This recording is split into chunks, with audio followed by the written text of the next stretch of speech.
Thought I had forever when I said I do. Now I'm sitting here wondering what I'm supposed to do. Said you'd never leave, now I sleep on one side. But my girls pulled up and I still got my pride. I got sisters who see through the pain. Wipe my tears, help me dance in the rain.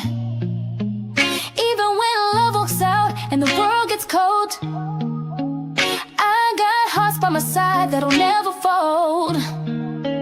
We cry, we fight, we laugh, still true. I might have lost us, but I still got my crew. We cry together, we try together.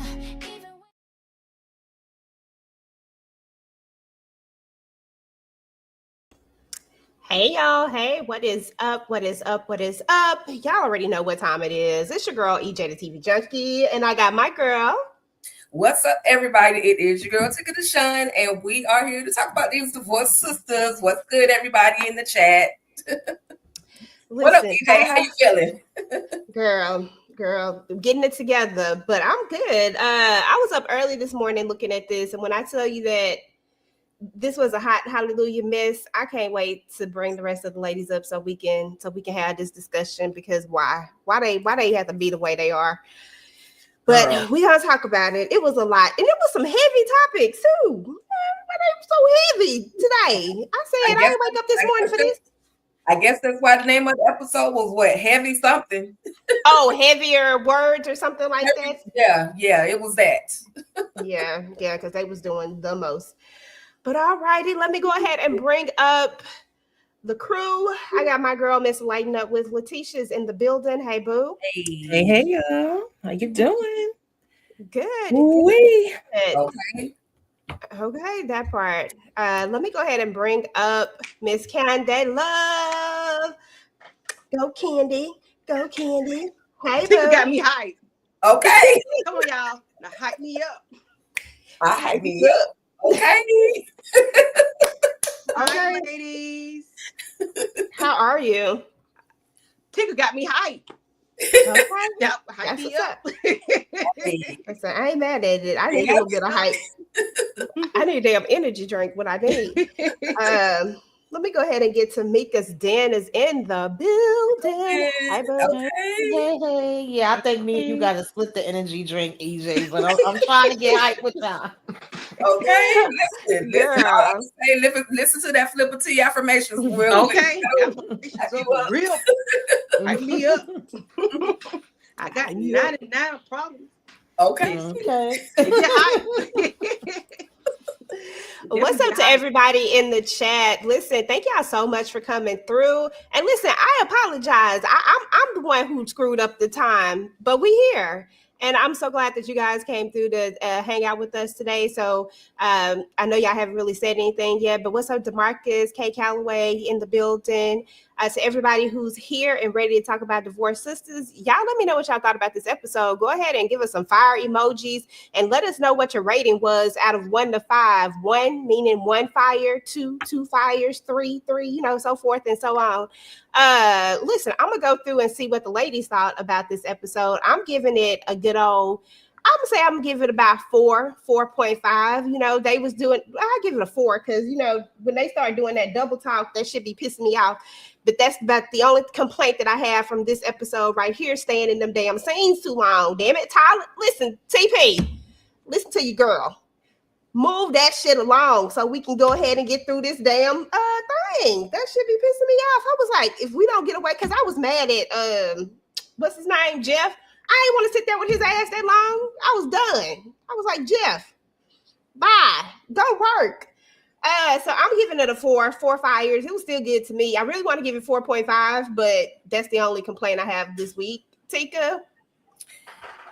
I might be the only one that didn't care about the long scenes. I mean, I was okay with it because I'm so used to that style of directing and putting stuff on the screen. So I gave it a five whole fires because that ish had me crying like a big old baby. That's all I'm saying.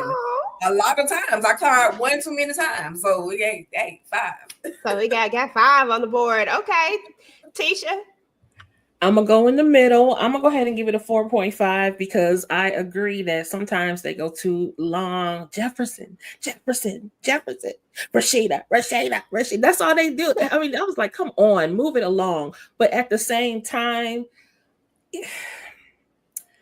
I got some unpopular opinions tonight, especially about Jeff. So Oh shit. Okay.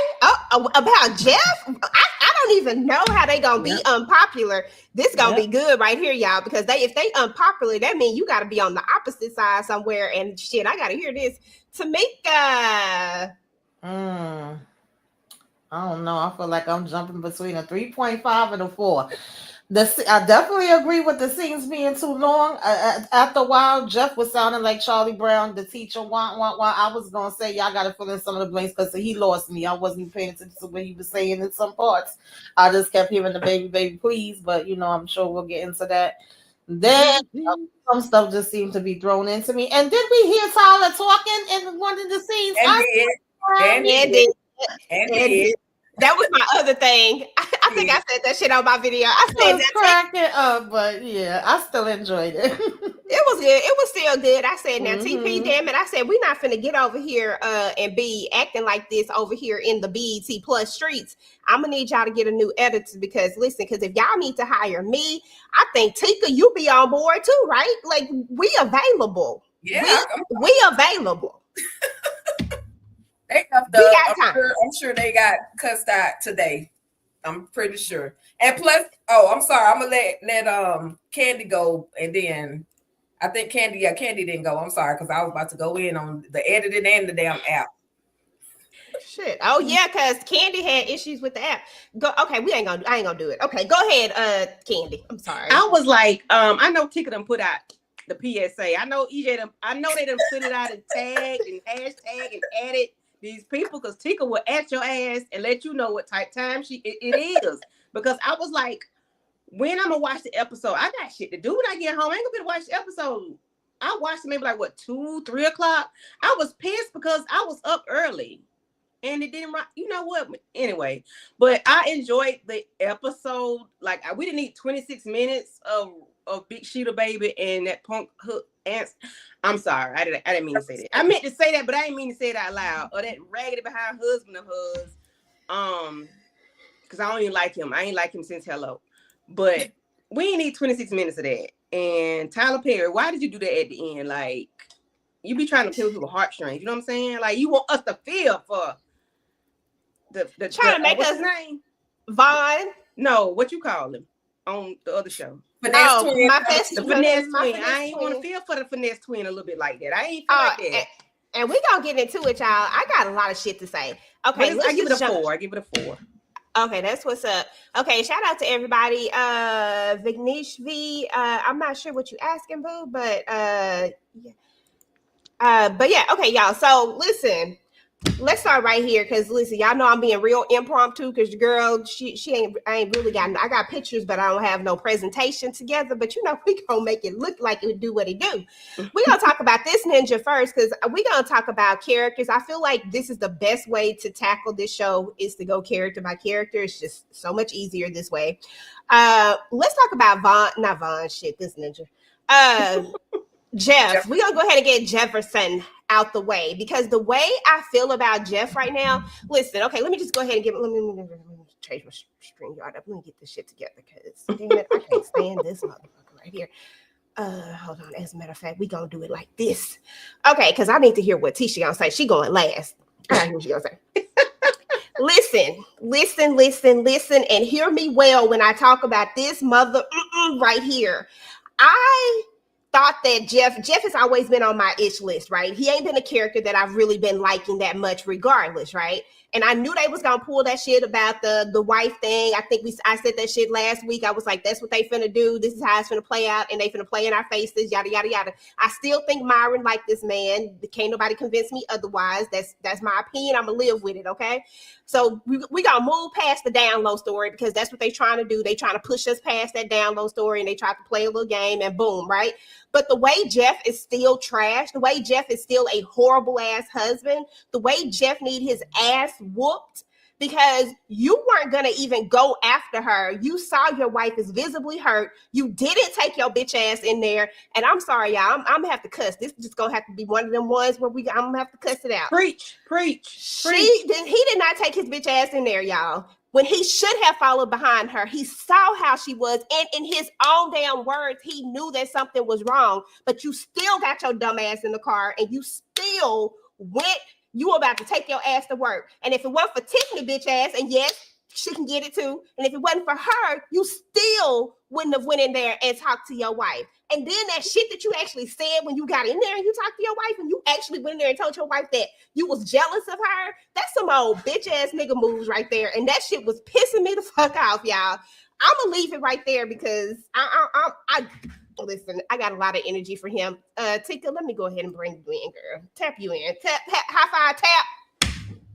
But I don't have no beef for him because I felt like even if it was honesty at that moment, he was still honest with her about how he was feeling. I mean, when he went in and confessed, hey, I'm jealous. I'm straight up jealous. If it's not for you, if it weren't for you, we probably wouldn't even have a church. So I mean, I know as a man, we always expecting a man to not be that way, but he was just expressing how he felt. Now, had he kept holding that in, that could have been more resentment, towards her. So even though he shouldn't feel that way, how can we tell him how to feel? You know what I mean? And for me, I just appreciate it. I don't know how long it's gonna last, but because men like Pastor Jeff bound to mess up again. But I'm just saying, for the moment, whether it was real or fake, for the moment, he kind of bared his soul. He was real with her because he could have sugarcoated it, and then they would still be deep diving into these problems. Now, when she confessed, or when I like that Tiffany, even though she wasn't supposed to be telling, but she told him what the deal was about what happened to Rashida when they were off in college. She had to express that, or you gonna literally lose your wife. So if you don't get your ass out this car and go talk to your wife, you really gonna be by yourself. So I ain't saying I'm best friends with Pastor Jeff. I'm still looking at him sideways with that Myron situation because he could have been fired Myron a long time ago. That probably wasn't the first time Myron done got off the pocket with him. So anyway, I'll let somebody else go because I go all day on Myron. I just want to choke him a little bit. That's all. Girl, okay. Let me go ahead and bring him I'm tapping Candy in. Candy, you big Sheeta tapped into the building. Please tell me how you felt about Baby, Jeff. y'all see I'm back here rocking, right? I'm rocking because he was finna go to work or wherever. Girl. He didn't run behind his wife when this man. It still ain't going no. I don't care what you told me or what this man said. I don't care. You still ain't come behind me to make it right. You still ain't do that. You got in your car. You was finna go. Had Tiffany not called your monkey ass, you'd have been gone.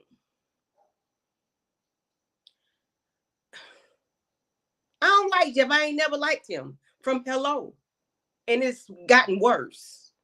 I can't stand his ass because he used a moment that was about her to put it on him. You could did that later on, bro. You could did that later on. And it's like a gaslighting, but it was like a not gaslighting. It was like he's trying to play with my head. I didn't like that because this ain't about you. You stressed out about a church and your house is about to fall apart. Oh, your house falling apart because of a church? When hell, we need to leave the damn church then. And we just need to become members. I don't understand. Oh, Jeff had me hot. He still got me hot because I can't even really say what I want. I want to say all kind of stuff because we ain't gonna let up off Myron because we know it's something there. The way he begged him later on when he got in the car to leave that time, that man practically begged you. Y'all hunching, y'all done hunched, he done touched you, y'all done something. It's something there. I just don't like Jeff. And I need Rashida to open her eyes and don't fall for it. Okay? That's it. That's all. I ain't got no more. Ain't got no more in me. Tamika, tag you in. Girl, I got my church fan. It's really not a church fan, is a Apollo fan. So yes to everything you just said. Boo to them Jeff.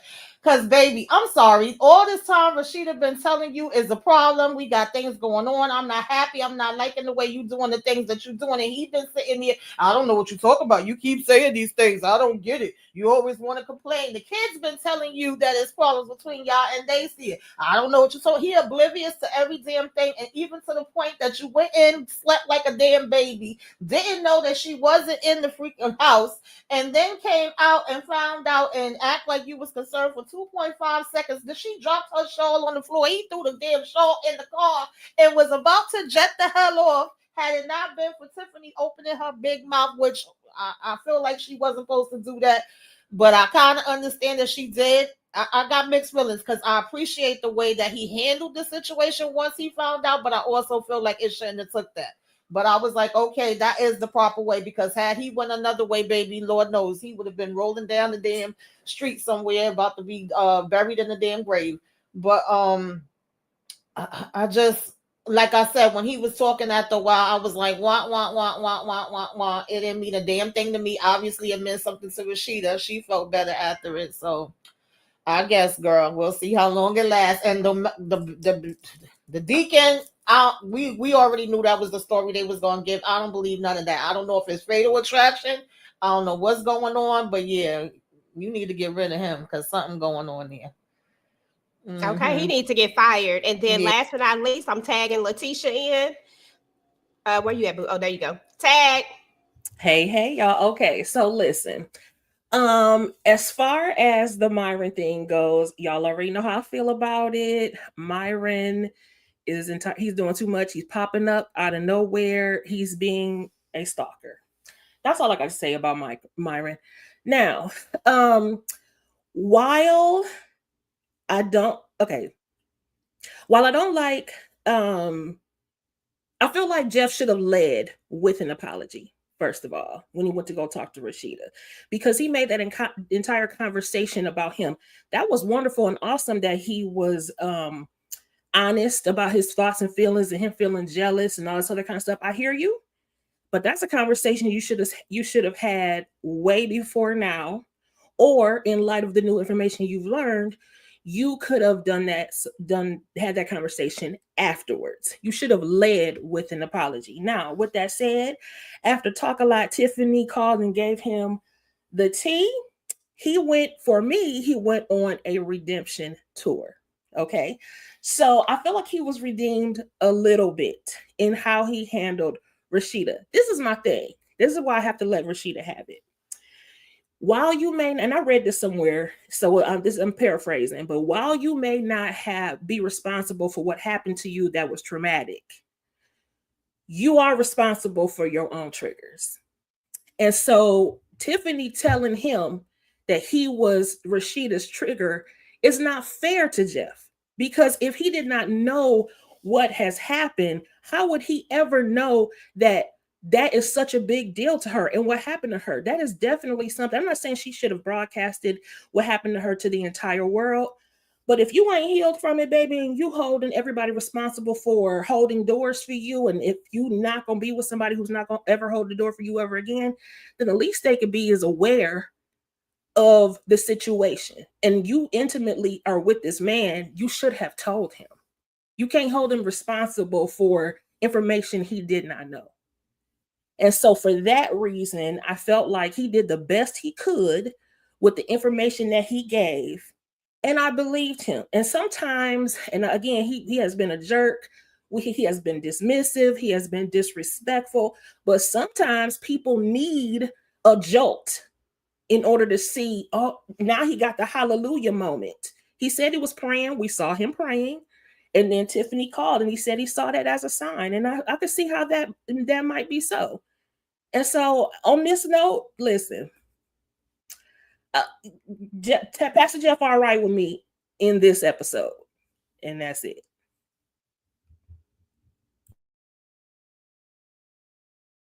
You on mute.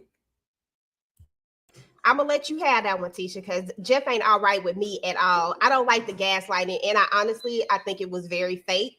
I think that at the end of the day, when it comes down to it, whether she gave you that piece of information or not shouldn't determine how you treat me. You should be treating me like I'm your wife regardless. And that's my problem with Pastor Jeff, is that it took somebody telling you something traumatic about your wife. So now it almost feels like you feel sorry for her and not like it's an actual real action.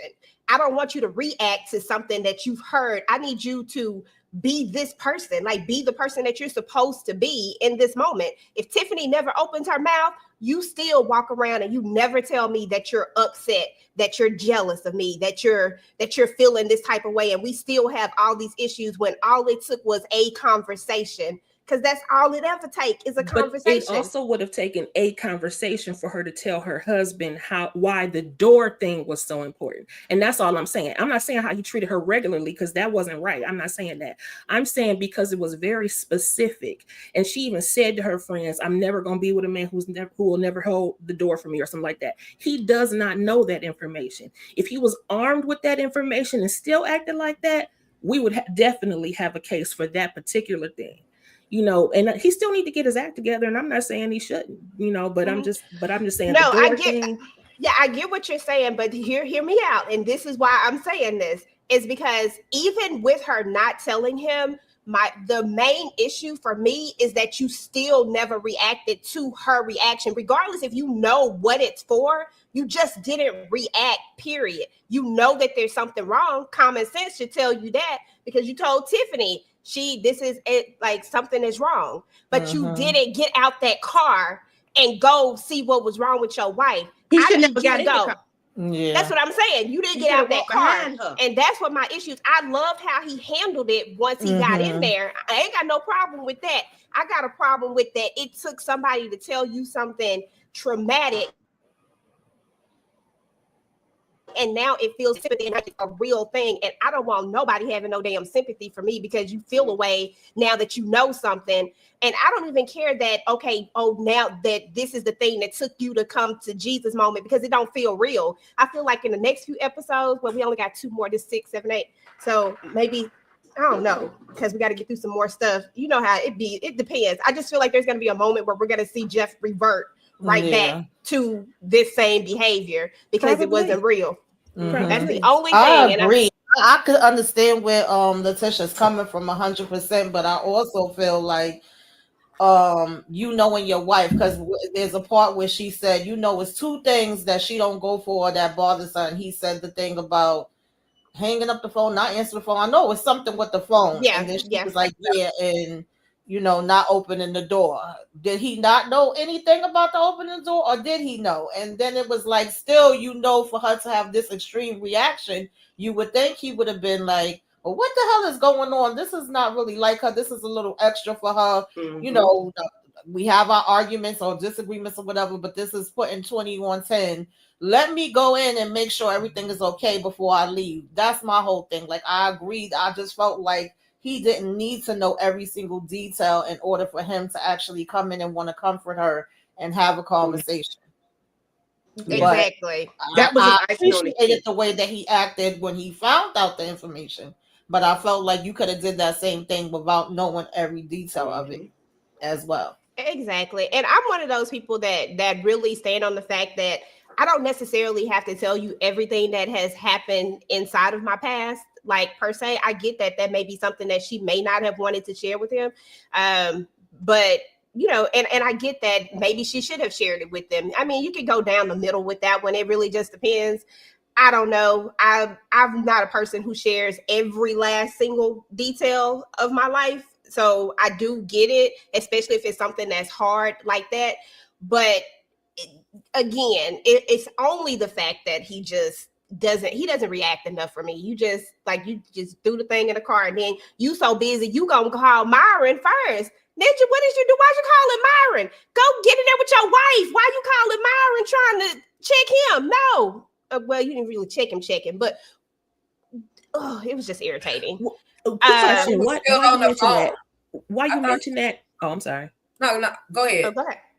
Question. Who going? Remember when we had remember when he said, "I'll call you in the car"? Mhm. Who was he going to call in the car then? Girl, because it was a lie. It took too long. That was a lie. Right, but okay, I hear what y'all saying. I know. That's what I said. I know that. I'm just saying, if that was the case, then who was he going to call in the car? Things that make you go, Exactly. I ain't gave up on this shit yet. Something ain't right. Some don't smell right with it. But I'm gonna let the download part go for now. It ain't going nowhere, baby. But I'm still watching. Still watching. We moving straight to this heifer since she was in the next scene. I'm just gonna go ahead and go to her. Before I move on, any final thoughts on Pastor Jeff? He ain't shit. Thank you. Anybody else got any further thoughts? Tika, you were gonna say something, but you didn't finish. What were you saying, Boo? I mean, at this point, it don't matter about Pastor Jeff. Nothing I say is gonna help his case. I just feel like all I can say is these are just my feelings. Anyway, men don't react the way that women react, and he's a man that don't react the way that a woman would react. A woman would go in the house after her significant other if they slept their dumb ass in the car. Matter of fact, they wouldn't even let them sleep in the car all night, because we would have probably went out there and be like, what the hell is you doing? Get your ass in the house. You might not be able to sleep in my bed, but you can sleep on the couch. You're not sleeping in. I mean, we react differently. And so him as a man, I just felt like that's how he was gonna react, and it took a trigger. It took something to trigger him. Now, if it doesn't make it right, but it just took something for him to stop what he was literally doing and say, "Okay, let me go in here and talk to my wife." And I when the moment was about her, I still had to confess something to her, because she was like, "But all of that, I'm about to." Walk away from, I look like I'm about to walk away from this situation. So let me tell her something deep from within me, tell her how I really feel, in order to, get her to sit still a little bit longer, just to listen to me too. So I don't know. I feel like it's like she wants to be heard, but then he doesn't know how to communicate. And then all that other stuff about Myron, I'm still looking at him on my glasses done broke, but I'm looking at him on the sideways too, still about Myron. So it might be Myron just might be throwing the hell off, and then Pastor might be doing some sneaky stuff. So, but yeah, that's all. Well, I got something to say about that. Go ahead, Boo. I knew it's gonna be a hot topic, so go ahead. Yeah, because, and I'm with Tika, but by him being a pastor, a preacher, a minister, man called by God, I know you're human. I know you are. I know you're human first. You get us back in conversation mode. There we go. Okay, go ahead. I know you're human first, but my thing is, should not you be a little bit more attentive to things? Or because you are human and you're at home, you don't have to pay attention to that? Because had it been one of your parishioners that something like that happened to, I think you would react differently. But because that's your wife and you're at home and you don't have no audience, you just turn that shit off. And I know he's human and a man first before he's a pastor. So I don't know if I'm making sense, or is it a thing? Is it a thing? Like, should it? I know you got to ask Tika or Letitia, because they the only one on the bandwagon with Jeff and that. I'm telling you right now, I don't agree with. I think he only did that to save face. I think that ninja 100% did that to keep his wife. I think he knows to keep his wife in his church. This is what I'm gonna do. I'm gonna go in here and do this. We never give grace to Naomi, and you never give grace to Jeff. We go with that. I give grace to Naomi. You do. Yeah. You do. We don't. I don't. Okay, I was gonna say I be giving grace to Naomi. You give grace to Naomi. I'm giving grace to Jeff. But the reason why I was about to respond to Candy is because another reason why I say he's on the redemption tour. One thing we learned about Pastor Jeff is that he grew up in foster care and that he had it rough in church. And even though he had a calling on his life, right? Did he have the church? Maybe this is what he grasps at because he grew up in foster care.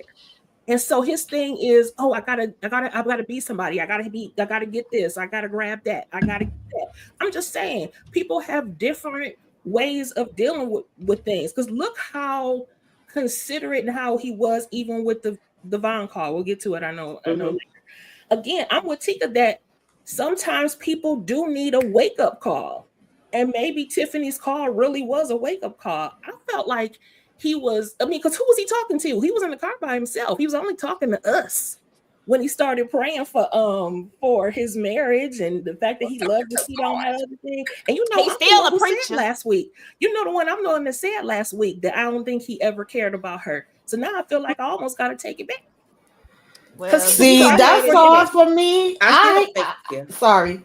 Go ahead, Tamika. Go ahead. No, I was gonna say I would believe that if he would have stood up for her when his friend disrespected her. Like, I still got a problem with him. You was doing all these disrespectful things this whole time. Like, anybody could talk to your wife any kind of way. Like, no, sir, because of a dollar sign. So it's like somebody said, where's his discernment? He don't seem to have any. He don't seem to be able to read between the lines. It got to take something that's extra.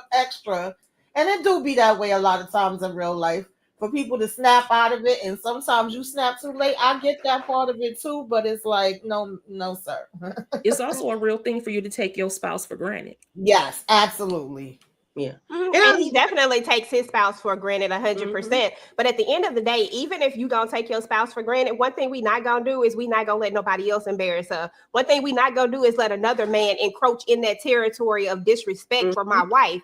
I can't get past Pastor Jeff doing any of that. Like, this one moment for me does not take away all the moments that we have seen of him. And I think it's really whack for you to be jealous of your wife in this way. Yeah, that's nice that you told her and all, but I'm sorry, but that's going to sit in my head for forever and be like, you really, instead of you hyping me up and being like glad that I'm reaching this level of things, you're so like, oh, it's about your manhood instead. And this moment that you did find out that something traumatic happened to your wife, you don't. I think it was somebody who said that they didn't lead with the apology. You didn't lead with the apology. Instead, you went in about how it affected you and how this was.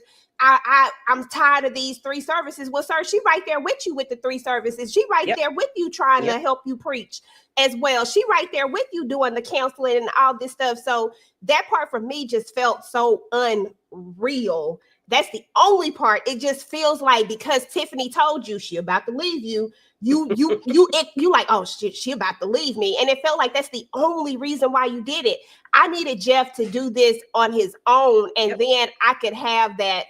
I could be like, oh, okay, this is a redemption moment, and I see Now I'm just side-eyeing him like, I don't know. You said all the right things, but I don't believe you.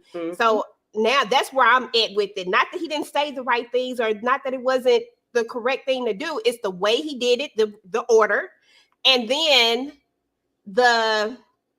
is this even real now? But he blew her back out, so I guess that's all that matters when it's all said and done. Rashida just needed a little back blow. She's like, okay, I'm good now. She was asking for it. Let me go to the chat. Let's see what anybody had to say in the chat. Let me see. Okay, we read that one already. Yeah, he should be more intuitive with others' emotions. I think DeMarcus has some super chats. Let me go find them. I already clocked that about the pastor at the beginning of the show. Hey, Tiffany. DeMarcus, where your super chats at, bro? I know I saw him somewhere. Okay. EJ, congratulations on 11,000 subs. Hey, okay, I've been tinkering there. Go girl. Hey, that's what's up. Thank you, DeMarcus. Okay, hype me up. Shout out to DeMarcus with the $2 super sticker. Okay, $3, and I know I need some theme music. And another $3 super sticker. Thank you so much, DeMarcus. Always showing love, always being supportive, and always keeping us on our toes with them questions. I appreciated the dialogue between him and his wife, the ability to verbalize their feelings and vulnerabilities. I guess I'm a softie girl. Yeah. They was verbalizing, and it was a nice moment, but I don't want that whole you be the victim. Nigga, I'm the victim right now. Let's focus on me. Okay. I'm the victim. Yeah. God say forgive those so you can be forgiven. So let's see if Pastor stop acting a fool after this. Let's just give him a piece of toenail worth of grace to see, The pinky When Letitia start giving Naomi some grace, then I'll think about it. Let me know I when did that give her happens. grace. I Never gave mind. her enough grace, but she threw it in everybody's face. She was cussing folks out. People that was trying to help her. No, ma'am, you don't get additional. Yeah, we got to see if she gonna have the redemption next. That's right. on a redemption tour. $10 super sticker from SAS Palm. Thank you so much. We appreciate you. Congratulations, EJ. Hey, she always late. Thank you, boo. Thank you. I appreciate it. Let's move to Tiffany, y'all. That's why I did Jeff first, because I knew he was gonna be a hot one. Tiffany, I really she said I sent you a virtual $100 girl. Thank you. Okay. I'm gonna go spend it virtually. Who said that? She always late. Oh, I know that she didn't. She said virtual. Your girl, she said virtual. Virtual. Virtual. And dang, Candy, that's some hater. That's messed up. Well, I had to see who it was first. Dang. The main question with Tiffany, there's a couple of things that we got to talk about with her, right? There's so much conversation and dialogue that we could go with Tiffany. The first one is I'm gonna touch on three things, and then I'll let y'all kind of decipher how y'all want to discuss Tiffany. The first thing is that I definitely did not agree with Tiffany and her thought process on how she wanted to and how she wanted to tell this story, how she wanted to help Jeff get to where he got to, right? I didn't think it was hers to tell. Not something that was this heavy, not something that was, because here's the thing, we don't know how Jeff would have really reacted. I mean, there could be a moment where he was like, oh, I'm not the only one that's been with my wife. I mean, I don't know. Like, it's just a lot of different things that I thought about when she told him that information. I was like, girl, don't tell him. Don't do it. Just let him go find out. You can tell him, you can lead him to the water, but damn it, don't help him drink it. Just be like, look, this is serious and you need to go talk to your wife. I don't give a damn how many times he asked you what it was. Don't fold. Go in there and talk to your doggone wife and let her be the one to go ahead and tell you what it was. And if he had did that, I probably would have had a little more grace for him too, Tisha, now that I'm thinking about it. If he had, even if she had helped him that little bit and then he went in and just went in, I might have had a little more grace for him. I might have a smidget. But that was my thing with Tiffany. That was the first thing. And then the second thing was when we get to this conversation with Vaughn. I'm like, girl, you see it, you feel it. Just don't play. Don't just keep going with this. Like, you really, really do see it now. Geneva's over here blocking your calls and hitting the button. And it's like she knows it, but she's not ready. She's just gonna go play the game with it. Like, she knows that there's something. And I'm just like, at this point, I don't know, but that's the only issues that I had with Tiffany this episode was only her telling a secret, which brings me back to my initial thing. Remember when I told y'all that it's a reason why we wasn't telling these damn secrets to certain people? Here we go. This why. This bitch can't hold water. It is what it is. Next. Okay, I know why I'm next. Okay, no problem. Talk a lot, Tiffany. Yes, indeed. She went too far. I agree with you. No, ma'am. That is something that was definitely really, she held that to her heart. You know, she only told a select few. That is not something you should have told him.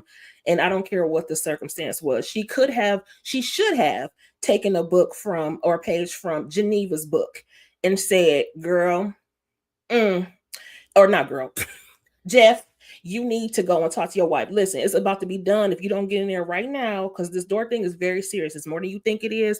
I suggest you go in there. And then she should have hung up, because only reason why she called was to find out where Rashida was. He has already told her where she was. So you already got that information. She's in the house and she's safe. So now you, Pastor Jeff, go in there and go talk to your wife. The end, goodbye and good night. That's how it should have been. My other issue with Tiffany is, baby, again, she is not reading the room. Javon jumping up every chance he gets. You just met him yesterday. He's acting like a stalker.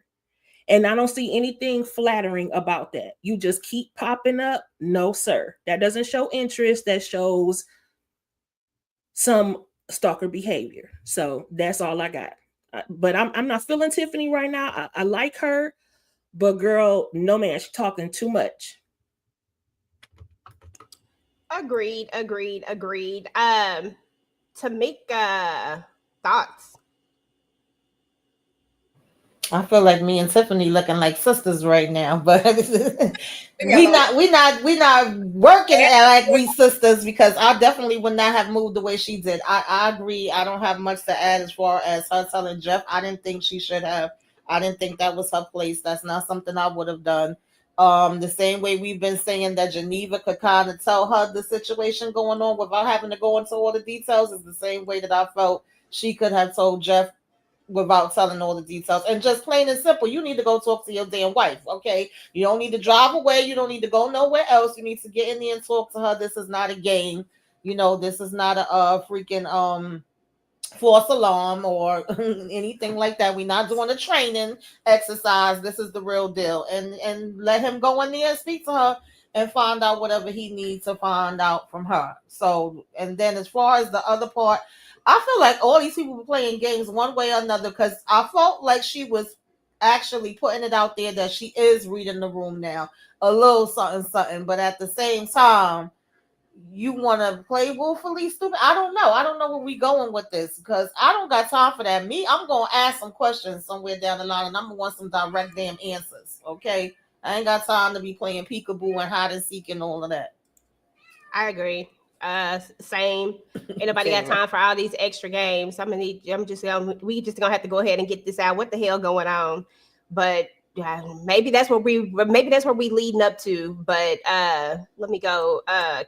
Big Sheeta, baby.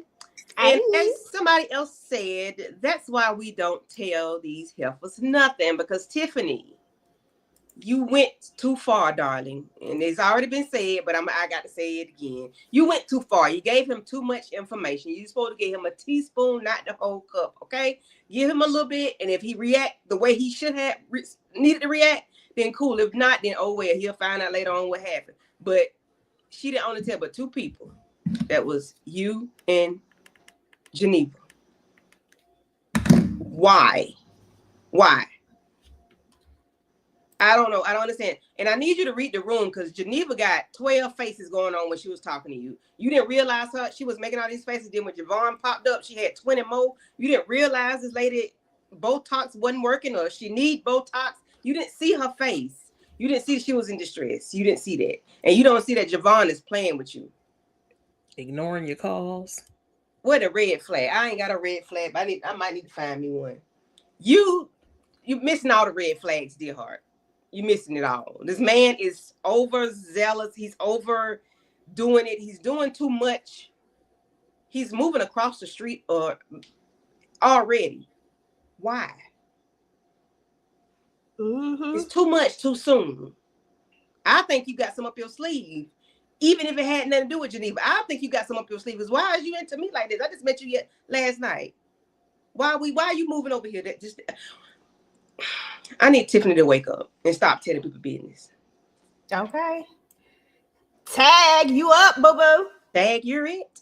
Listen, all I can say is Tiffany need her back scratched. If she trying to get a scratch, she see this tall, fine man. She keep asking her girl, what's up? Her girl keeps saying, you just got to ask him. So guess what, boo? I'm going to ask him after I get my back scratched. And when I find out that the D is good as it, you know it is, that's your problem. You should have said something. Now I'm all in, and it's me and him for a minute. I don't care if he is playing games. At least my fancy will be tickled for. Anyway, I'm just talking trash. Tiffany, she does talk too much, but we already knew that. If anybody between her and Bridget to get answers from, to it's like you don't even have to pull their teeth because they gonna tell you just a couple more questions. I mean, I understand her logic behind saying it. However, just like everybody is saying, it wasn't her story to tell. She should have just given him just an ounce of information and hung up. Because if not, he was going to keep asking her, you know, the questions like, what is it? What is it? And then the same thing, like I said, with Geneva, she basically is begging Geneva to tell her what's going on. But Geneva is telling her to ask Javon. Well, we know Javon ain't not doing nothing but playing games. And we know that he's not going to tell her the truth and nothing but the truth. He's going to keep playing the games. And Geneva looking like a straight stalker at this point herself, because she girl, just tell somebody, relieve the stress, or tell your husband priority, tell your husband so you can stop me mugging your best so-called close friend every time you see her. And that's all I got for now. Okay. Agreed. I think we can all agree that Tiffany definitely got some loose lips, her and Bridget. So we're gonna move straight into Javon, and then we'll move over to Geneva after this. So we're gonna go with Javon first. So I want to give y'all a little visual. Hold on, let me read a few comments first before I jump into Javon. Tiffany's elevator is not going all the way up to the top. It's stuck in the middle with the lights off, girl. From Tiffany. She sees the sign, but she's turning a blind eye. She's going to hurt herself, and she's going to protect Rashida, but leave herself vulnerable, and that don't make no sense. Yeah. I've been sitting on EJ's channel waiting for this live for an hour, not knowing that it was on Letitia's. Oh, it's not on mine. I don't know what's going on, girl. I thought it was set up. I'm so sorry. The check Hold up on. there? Oh yeah, it's there. It say it's on there. I'm so sorry. I don't know. We had some technical issues, boo boo. So it's all good. Just go to all the channels and throw a check sign up there. Thumbs up. Yeah, go and hit thumbs up Thank on you. all the channels. We appreciate you so much. But yeah. But so let me see. Where I start with Javon, y'all. Javon, something is wrong with this man, y'all. Javon is playing games. This is not the signs of a good man. I'm sorry. I know they presented him as a good man initially, but I don't feel like a good man would do this to you. If I really care about you, like the way I'm saying that I care about you, why would I try to put you in these awkward positions? And if I know that this is your friend and somebody that you care about, why would I then try to play on their heartstrings or pull on their heartstrings or pull them into the mess that we have going on anyway? Because what we have is definitely a mess. But it's also been 6 years, sir. It's been 6 years that you and I have not communicated. We ain't done nothing. We ain't none of this. I get it, because trust me, Geneva got hers coming in a minute. But I'm going to stick on Javon right now. It's been 6 years since any of this. So why did you think it was okay for you to come in this hot and do all of this right here? I don't like it. I think Javon has a problem. I think there's so many red flags when it comes to this. I think he's giving off some serious, I don't want to call him a stalker per se, but I feel like, I mean, doing too damn much. Yeah, it's doing a lot. And then for you to want to look at the house next door to me, it's like you're trying to push me into, you're trying to push my buttons, right? You're trying to push me into this thing. But then when we later hear Geneva talk, I had another thought process on it. So I got two processes, right? That was my first process. That was my initial thought. But then when we get to the end, when we get to talking about Geneva, I said, oh, this nigga is doing some foreplay. I see what this is. This is their game. So it's either one of the two. So if this is their game and what they do, and he thinks he can jump back in from where they left off, and this is just how they did it in the beginning, maybe that's why he feels like he can do this, because he feels like he's turning her on and eventually it's going to lead to where he needed to lead to. That's my other thought process. But if that is not the case, then there is something wrong with this man. So that's why I say I got two different ways that I think about him. But either way, we still down at the bottom tier of it all, because I don't like it. Because you don't play in some man's face and act like you cool with me, and then you really trying to get at my wife. That's some foul mess right there. And if somebody did that to him, he wouldn't like it, probably be ready to fight. He looked like a nigga that want to fight. I'm just saying. Tika, tag, you it. I mean, he's ruthless. He's garbage. He playing the game, and she likes the game. We've already been told that she likes the game. That's something that they do. And you know, I mean, he gonna do what a woman allow him to do. So I mean, I ain't got nothing against him. She's allowing it. She can easily put a stop to it. He told her, if you don't want me to go out with her, just say the word. But Geneva is going to let the whole thing ride until people's feelings get hurt. And then hopefully he's not a dangerous psycho, you know what I mean? A dangerous stalker. Hopefully because clearly he don't know how to walk away. He's already left everything that he once upon a time had. And now he's coming for what he said he was going to have 5+ years ago. So, you know, I mean, he's nice to look at. Shout out to Christopher Riley with your sexist self. That's all I got. Girl, he is fine. That he is. Tag, you it, Tamika. Yeah, this man is trash. You pretty much summed up how I feel. One, I don't see how you are okay or turned on with talking to her best friend if she's the one that you want. I just don't see it. I also don't see you sitting and playing in her damn husband face and wanting to get the damn house next door where we gonna be sneaking over in the middle of the night. Like, I don't know where this is supposed to go to. And then we hear Geneva talking about, you know, oh, he's doing this on purpose and he's doing all the things for her that he used to do for me in the beginning. And I basically, she was saying she got to stop it before she gets some of that D, because then if she get it, it was so good. I'm still thinking about it 6 years later. She really not going to want to let it go. So you don't want to tell your friend because you care about her and you know that she should not be in this situation. You know the man don't want her, but you want to tell because you don't want her to get none of that D that you still want. I'm like, both of y'all is freaking raggedy in my damn book. Y'all deserve each other, and I already see how this is all gonna play out, honey. Okay, I see it a mile a damn way. That part. Tag, Big Sheeta, baby. Child, when Geneva told me Javon was walking around with a baby leg, I said, no wonder she's a fool, because ain't nowhere in the world I'm gonna act a fool all the time if he didn't have a baby leg. He got a baby leg, and listen, I understand she's addicted to what the dick did, and that's all I can say. I'm gonna need Rashida to do better. But Javon, you playing a dangerous game, because you gonna end up 6 feet under, and I'm gonna help stomp you 2 more feet, like Madea say.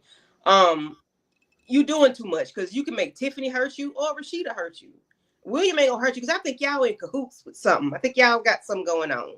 I think William is aware of what is going on, like Letitia mentioned in episode 1 or 2, I think. I think he's aware, but you playing a dangerous game, because when you play with women and play with their heart, sir, you can lose your life. That's why they have the show called Snapped. Your ass gonna end up on there. That's it. That's all. Ooh, snapped, baby. Okay, y'all. So we just gonna move on to Geneva. You know, we had a little cross there with her, but Geneva had a couple of things going on. Geneva not only was out here doing the absolute most with not giving her friend a clue, because I still stand by my she don't need to tell Tiffany because Tiffany got loose lips. Nor Bridget. I can't wait to talk about Bridget, child. Poor Bridget. Anyway, or loose lips. But I do think that there is a way that she can warn her and say something without saying something. Like, it's not that hard. It's not that deep. Tiffany is not a dumb person. I want to believe that Tiffany is very smart and that she would understand if you told her, listen, sis, you know I love you. We've been best friends for a long time. And hear me well when I tell you this. This is not the man that you want. This is just one that I need you to trust me when I say just walk away from it and do not get involved. Like, that's all she got to say. And she can even say, listen, I can't tell you what it is right now, Like, I can't go into details, but if our friendship, if we've been friends, she got to lean on the friendship part on this, y'all. Like, she got to lean in on the friendship, because that's what's going to, that's what's going to help her to be able to say this in such a way that her friend is going to hear her. Because if Tika says to me, EJ, listen, girl, listen, I can't tell you what it is, but just know that this right here is not a good look, because it's just something I can't talk to you about right now, but just trust me. I'm going to hear Tika and I'm going to listen to her, and I'm going to move the fuck on because my friend said this. And I just feel like that's all it takes. You don't have to tell her what it is. I know everybody want her to say the thing, but y'all see Tiffany can't keep a secret. Shit, I can't tell her either. I'm sorry. But you can tell her something. And that's what I don't like about Geneva, because Geneva is running around here when you can save your friend some heartbreak. And then when we get to that conversation that she has at the end with Rashida, and we find out what it really is, you really, really still in love with this. And I've been saying she bored with William. William looked boring as hell in this. Shout out to Ronrico, because I love you down real, real bad. But he is playing the hell out of William, and William feels very boring. William feels very routine. William feels very left, right, left, right. I'm just saying. I mean, he did ask her to go in the shower, but that felt like it was, I don't know, something about William is a little off for me. I'm not willing to say that he's cheating, but just William gives, I'm not the thrill of the, y'all know what I'm trying to say. Y'all get what I'm saying, okay? Y'all picking up what I'm putting down. But there was that. And then there's the stalker thing. You're projecting so hard that you want William to have cheated so badly that you're willing to try to prove something that is all this stuff that you're saying is all circumstantial. You're a lawyer. You know all of this shit is circumstantial. You know that you haven't proven a damn thing at this point, but you're willing to make it true in your head so that you can justify what you're about to do next. Because let's just keep it real. She's going to do it. She's going to do the thing that she's already done. It's going to happen. It's just a matter of when it happens and how this all comes out. But, we here now. Let's see. I started with, okay, I'm going with you, Sheeta, first. Big Sheeta, baby. Listen, this heifer told me too much today. She told me she ain't wash her ass this morning. She told me that she was stalking this damn lady that she think her husband likes, or in hunching or something. Then you go so far to follow this lady smoking a joint. I guess is what she was doing. I don't know. You following the lady. You go to her building, her place of employment, her work, her job. And then you leave your phone to get recordings of what? What you wanted to hear? What was you gonna do with what you heard? Was you ready for what you thought you were? You ready for that? Were you going? What was you gonna do with that information when you got a baby leg playing with you every time we look? And that's why I'm gonna keep calling Vaughn baby leg. You got a baby leg playing with you every time we turn around, but you want this thin mint to be hunching and riding your husband. Is that what you really want? Leave it alone. Leave well enough alone for you find out something you really don't want to find out. That's all I can tell you.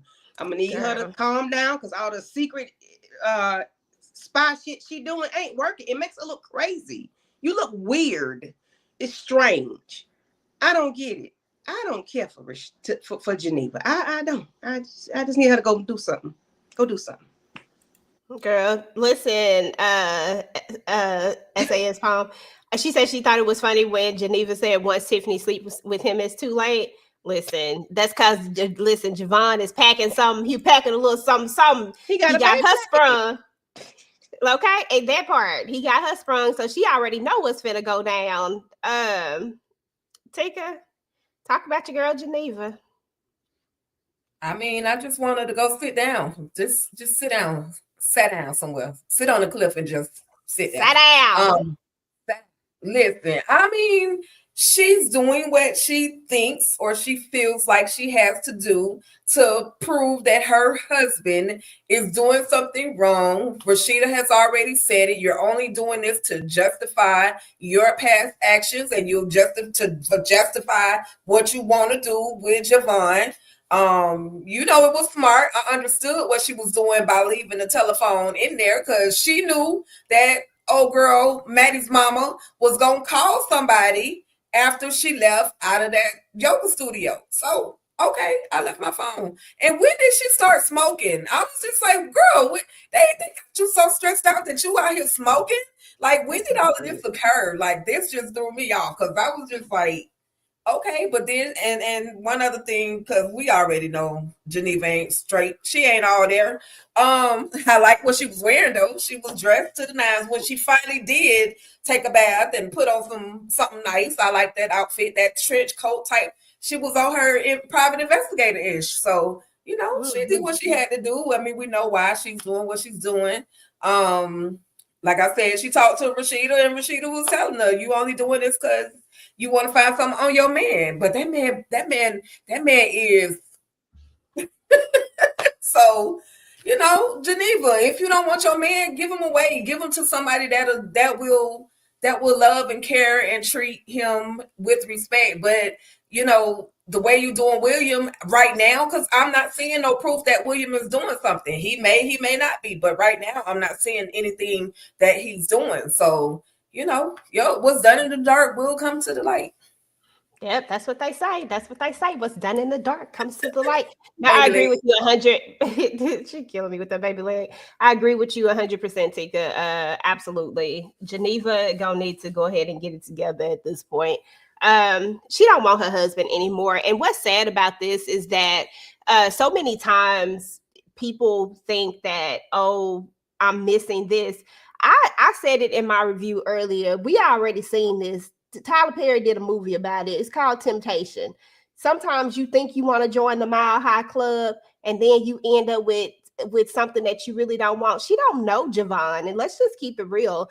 Javon, I'm gonna double back one more time, y'all, and then we gonna move. I'm gonna move on to the next person. But Javon, I'm gonna say this: Javon has showed her who he is when they steal moments, when they steal these moments together, when they're and that's the person that he wants to show you, because why would I show you anything other than who I want you to see in this moment? Why would I show you anything other than that? You don't know how this man is when he's sad, when he's hungry, when he's hangry. You don't know how this man is when something is not going his way or just in regular life. You only know him in these passing trysts, and you ready to blow up your entire life. I feel like that's a real life thing. I feel like there are really people who be willing to blow up their lives because they feel like they find something else that's exciting, because the partner that they chose to be with is not fulfilling the needs. And I know as we grow older, our needs change, things like that happen. So I'm not hating on her or saying anything is wrong with how she's feeling, but I believe in communication. And I believe, like, if we talk to our husband and we say, listen, this is how I'm feeling, and this is what I need. And if then your husband doesn't try to fulfill those needs, if he doesn't try to make an effort, then we need to be trying to move on to what the next step would maybe, because I am not an advocate for being unhappy in a marriage. I think that if you are unhappy in a marriage, that's just, I don't want my life to be miserable because I'm unhappy in this marriage. And let's be real, people grow out of love and people are not happy sometimes. If that's the case, talk about it. Let's move on. Give the person a chance to make the change. And if they just truly don't, then maybe it's time to move on.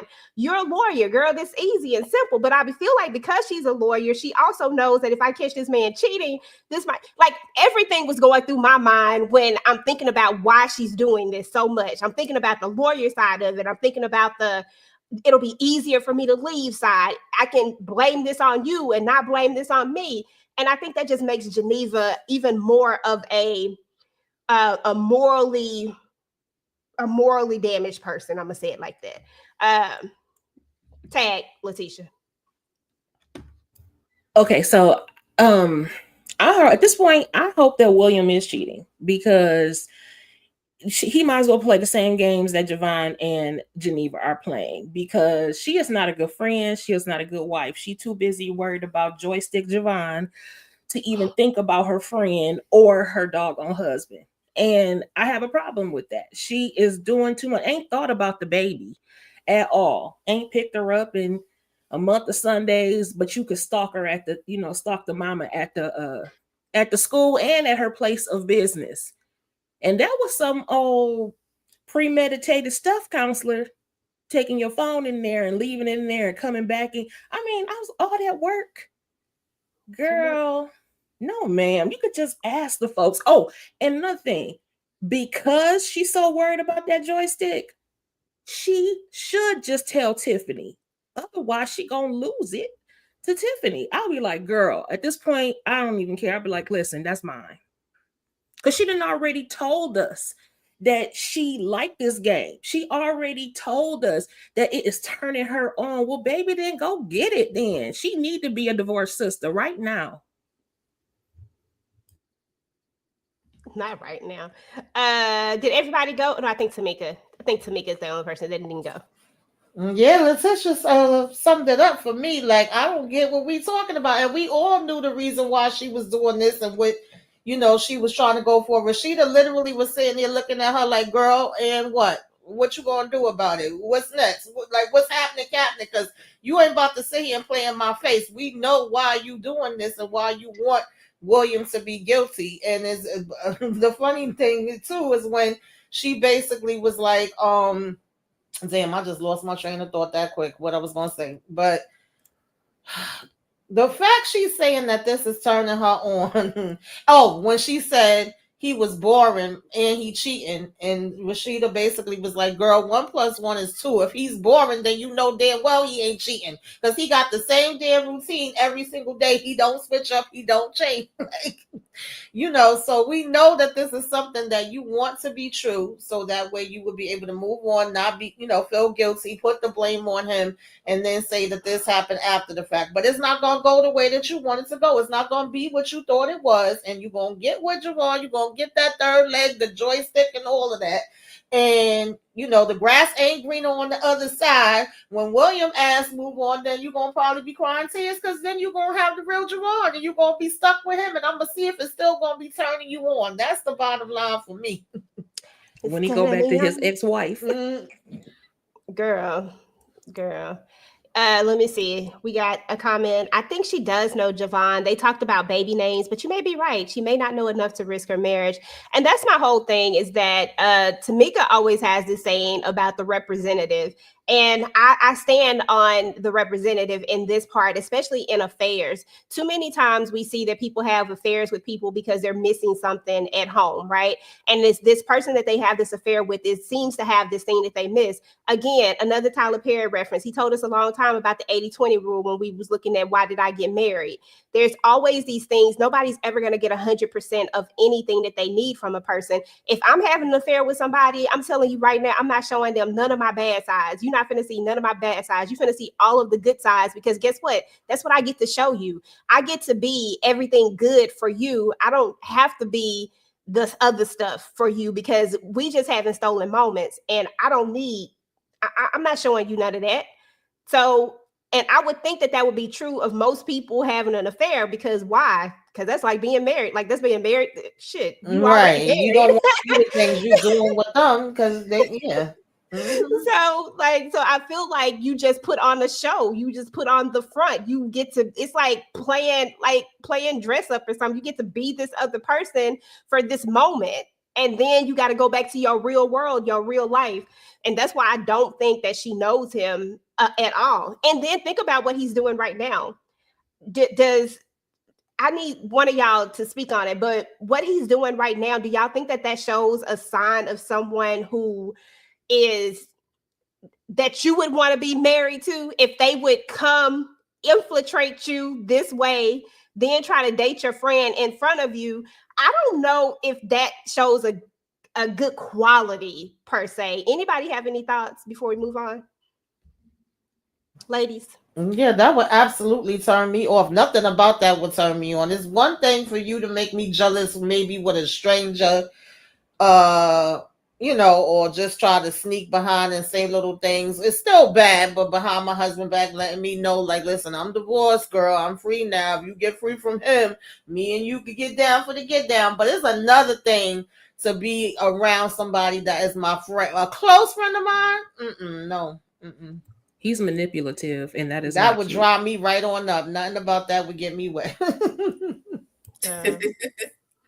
Yeah, that's definitely not a turn on. But how many relationships has Geneva really been in? Like, how long has she and William been together? Is that her first love? I think that's her high school. I think they said Okay, it. I think so they is said that, it yeah. somewhere. So with that being her first high school love, that means that's her first sexual partner. So guess what? Potentially her first sexual partner. So guess what? Javon come in slanging the D left and right, and he putting it down way better than what William is or is ever been capable of doing, because young love, nobody really taught him. He probably don't even got Pornhub. You know what I'm saying? He probably don't have those things to teach him to do the thing that women can find to turn them on. And so she get this man Javon who's doing all the different things, teaching her some things too, teaching her some things about herself. He probably was the first man to actually give her an orgasm, which is another reason why she is so up under Javon the way that she is. And so she just don't, like you said a while back, EJ, she don't want to completely detach herself from her husband. Or somebody mentioned it, because what if the baby really is Williams? You know what I mean? And then she needs to find a justification to actually leave him. She's been with him long enough. She loves him, yes, but she's probably not in love with him. Exactly. Yeah. I think people fall out of love, especially like you said. I had forgot about that particular part, that they have been together for a long time, because I'm almost positive that they tell us somewhere down the line at the beginning that these two have been together for a pretty good hot minute. And if that is the case, like, maybe you just have fallen out of love. This just isn't the way to go about it. Like I said, I'm not an advocate for unhappy marriages. If people are unhappy, they should absolutely move on, because you only get one life. And just because you married this person and you thought that this was your forever, shit happens. And it's just a way to do it. And it's a way to do it and be morally right and have yo whatever. I mean, just a way to do it. It's gonna hurt the other person regardless, but there's still a way to do it and be like, just be honest with people. I just feel like honesty just gets you so much further than this mess that she's doing with Javon. And I feel like this has the potential to get somebody hurt. Whether it's William, Tiffany, whoever, like, so many people could get hurt behind y'all playing these little stupid childish games. Like, no. And I don't think that Javon is going to be who she thinks he is. And then again, he might be, but I just don't think he's going to be. But I can't say it 100% because, he might actually be decent. I don't know, but I don't like what he's doing. But to me, that makes him not decent. So yeah, I don't know. And I was going to mention that I forgot that Geneva and Javon were co-workers.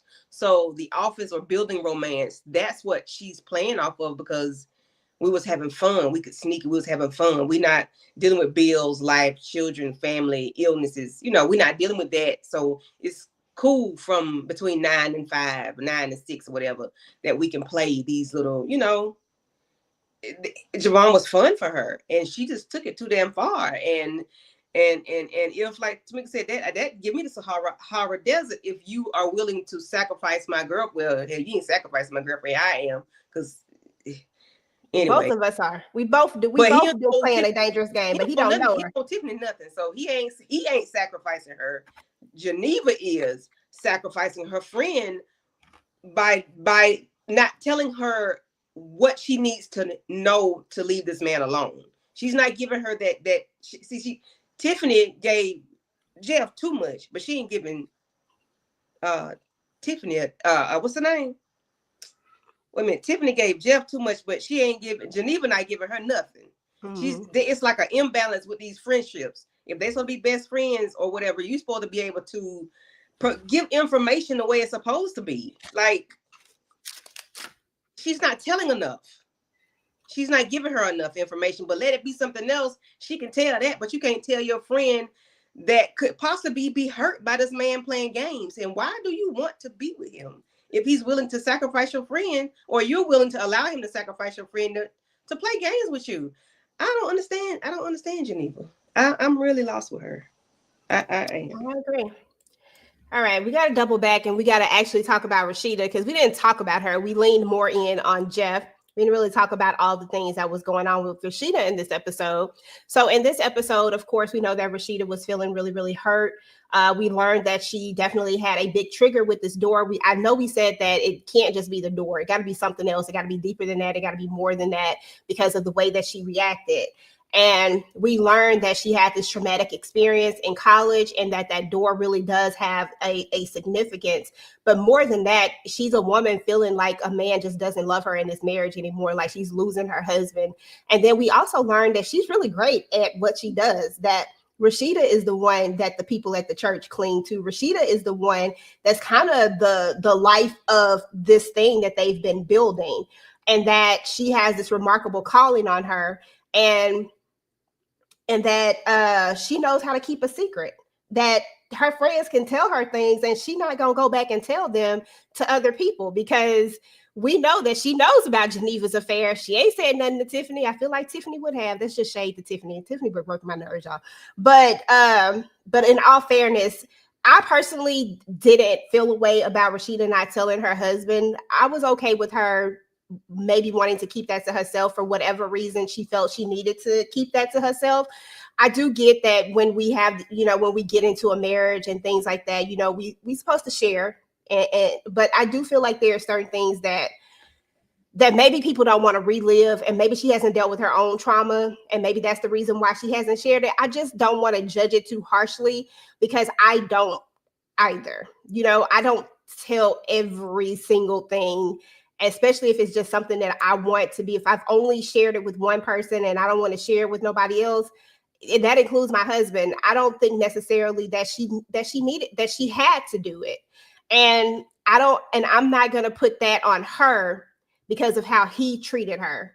I just think that at the end of the day, this is the only character that I feel like I 100% be relating to, in the sense of I just be wanting her to win. Like, I want her to win all the time. And she just ain't done nothing for me yet. That's just like I can't stand Rashida. I just think that Rashida is just overall someone who's really, really trying. Now, I don't know about these kids, because these kids horrible, but I don't know. I guess we'll talk about that another day. But other than that, that's really all I got on Rashida. And not too much on Rashida for me. Tamika, then Tisha, then Sheeta baby, and then TicahDishawn. Yeah, I agree. I don't have too much on Rashida. I think she's a good friend. I think she's been a good wife and trying her best to let her husband know, listen, we got some issues. We got some things. I'm not happy. This is not right. It ain't going right. And he just was not hearing it. And she knew once he kept going on and on about it, like, bro, what the hell is going on? You don't even talk like this. Like, who said what? And she did the countdown. Like, it wasn't this one or that one, because they didn't know about it. Only these two know, and only Tiffany gonna run her mouth. I thought they said Bridget was the one that can't hold damn water. To me, Tiffany got her damn beat at this point. But nonetheless, she put two and two together quick, fast, and in a hurry. I was frustrated when she was saying, like, please just give me time. Let me have a little time to myself, because for me, when I get to that level of anger, I need time to bring it back down. And I don't want you up in my damn face either. I want to be able to think and, go take my shower, calm my own self down. And I felt like he kept pushing it, and I wanted to kick him in his damn neck. But at the same time, he came back around and she was able to relieve a little bit of stress. So I guess it, worked out. But other than that, I didn't really have too many issues pertaining to her. Okay. Tag, teacher. I too am the type that I go silent when I get super angry. I cannot talk, and I tell people, please just leave me alone, because I'm going to say something that I mean, and I'm not going to take it back. Mm-hmm. So I need time to go and process, and then I can come back and have a good conversation with you. The other thing is that, Rashida, I also do not believe that you owe anybody on the earth all of your secrets. However, Rashida is the one that was talking so much to Jeff about, she's still a person, she's human, and she's flawed. She was talking to Jeff about communication. And part of that communication is, in my opinion, she should have told him, because she's holding him responsible for the door thing. And he has no idea why it is so very important to her. And also, you can tell she is not completely healed from it, because it alters the way she sees things in terms of how she thought it was okay. Not that I think she thinks it's really okay, it's not, but how accustomed she had gotten to him not treating her well. When she was like, this ain't even you. So you've gotten so accustomed and okay with how he's been treating you. You just keep dealing with it. You keep dealing with it. And to him, you're nagging. But he doesn't know why this one thing is bothersome and so bothersome for you. I feel like if you're going to talk the talk, you want him to communicate with you, you have to learn how to communicate with him. And obviously this was something that was very huge, very traumatic, and it still takes a toll on her. And how is her husband going to be able to help her with that if she doesn't let him know? So that's all I got. But I love Rashida. I do not think that she's problematic. I think she's a really good friend. She's a good wife. She's a good first lady and all of that. But she's still a flawed human being. And she doesn't mean that she's always right. And so in this case, she needs to learn how to communicate. Okay. Big Sheeta, baby. Yeah. I really think so. Jeff has told us two things. Today, he told us that she is the one that everybody likes. She is the one that she's the reason why people are at the church. Well, he told her three things. And then the first episode, he said, you talk too long or talk too much. 3 minutes all she needs. You have stifled to her so long that you saying she talked too much, she talked too long, she long-winded. Because she is the real person that was probably called by God. But she took a back seat because of you, probably a traditional man, or want to be traditional by having the man as the pastor or the head of the church and the woman be the first lady. But you didn't want to do it in the reverse order because it seems like Rashida was the one that has the calling, not you. You said people don't like you at the church. You said that people probably wouldn't be there if it wasn't for her. You said that, which means you the one that probably wasn't even called. That's why you allow Franklin to talk to her the way he did. That's why you don't see shit through the way it is. That's why your kids are the way they are, because you don't see, because you were not the one that, and I said this earlier, some ain't right about it. But now I figured it, because your ass wasn't the one that was called. That's why you don't have no discernment. That's why you don't see stuff when stuff wrong, because you ain't the one. You've been playing the whole time, and she is the one that should have been at the head of the church. She is the one that should be the head of her family, not you. It's clear. You've told us. You're not the one. She is. And she's taking a backseat to this man that might have a boyfriend named Myron, but who knows? Anyway. That's it. TicahDishawn. What can I say? My only thought, when I think about Rashida, I just think about she's the secret keeper. She's the confidant to everybody. She's counseling other people. But who does she get to talk to? Who does she get to talk to about her problems, about her issues, whatever she's dealing with mentally? Who does she get to talk to? So only thing I really have with Rashida is I felt like she should have gotten some shape, form, or fashion of therapy a long time ago in regards to her situation, her incident that happened to her, because look how it has affected her so many more years later. Like literally nobody opening the door for you is a trigger. We don't even know where the "don't hang up on me" came from. We don't even know what that trigger what that situation was that started that trigger. But knowing, because she was locked in a room and FA'd and not allowed to go out, and the person that she trusted didn't open the door for her. Now he's the man that's married to her, Jefferson is, and he's taking her through all these different emotional roller coasters, and he's not protecting her. He's not opening doors for her. I feel like she just should have gotten some shape, form, or fashion of therapy a long time ago. And she definitely, even if she couldn't reveal the full details, she still should have said something to Jefferson to let him know, hey, this is why I feel the way that I do. Maybe, just maybe, that would have stopped him in his tracks and caused him to be a better communicator, especially to his wife. Yeah, you can get up in front of the church and love on the people, but you got to be able to love on your family, especially your wife, if you know, as well. So I don't know. I listening to her story, I was crying and I'm like, damn it, Tyler Perry, I did not wake up this early in the morning to go on this emotional roller coaster with you, but I'm gonna roll on it, and that's what happened with Rashida. So, you know, it's a lot. It's a lot. That moment was just deep for me. That's all I got, y'all. Okay, that's what's up. No, completely understand. No, I do get where everybody's coming from. I get everybody's point of view about it. At the end of the day, I think it just is a matter of how we communicate with each other. I think for me, Jeff has just always been a no. It would I encourage just this thought process for 1 second. Do we even know if Jeff ever made it easy for her to talk to him about anything? Maybe this might be a reason why she has never told him the thing.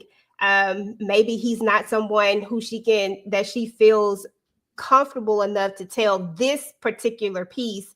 And I don't know. It got to be a reason why she didn't share this with him.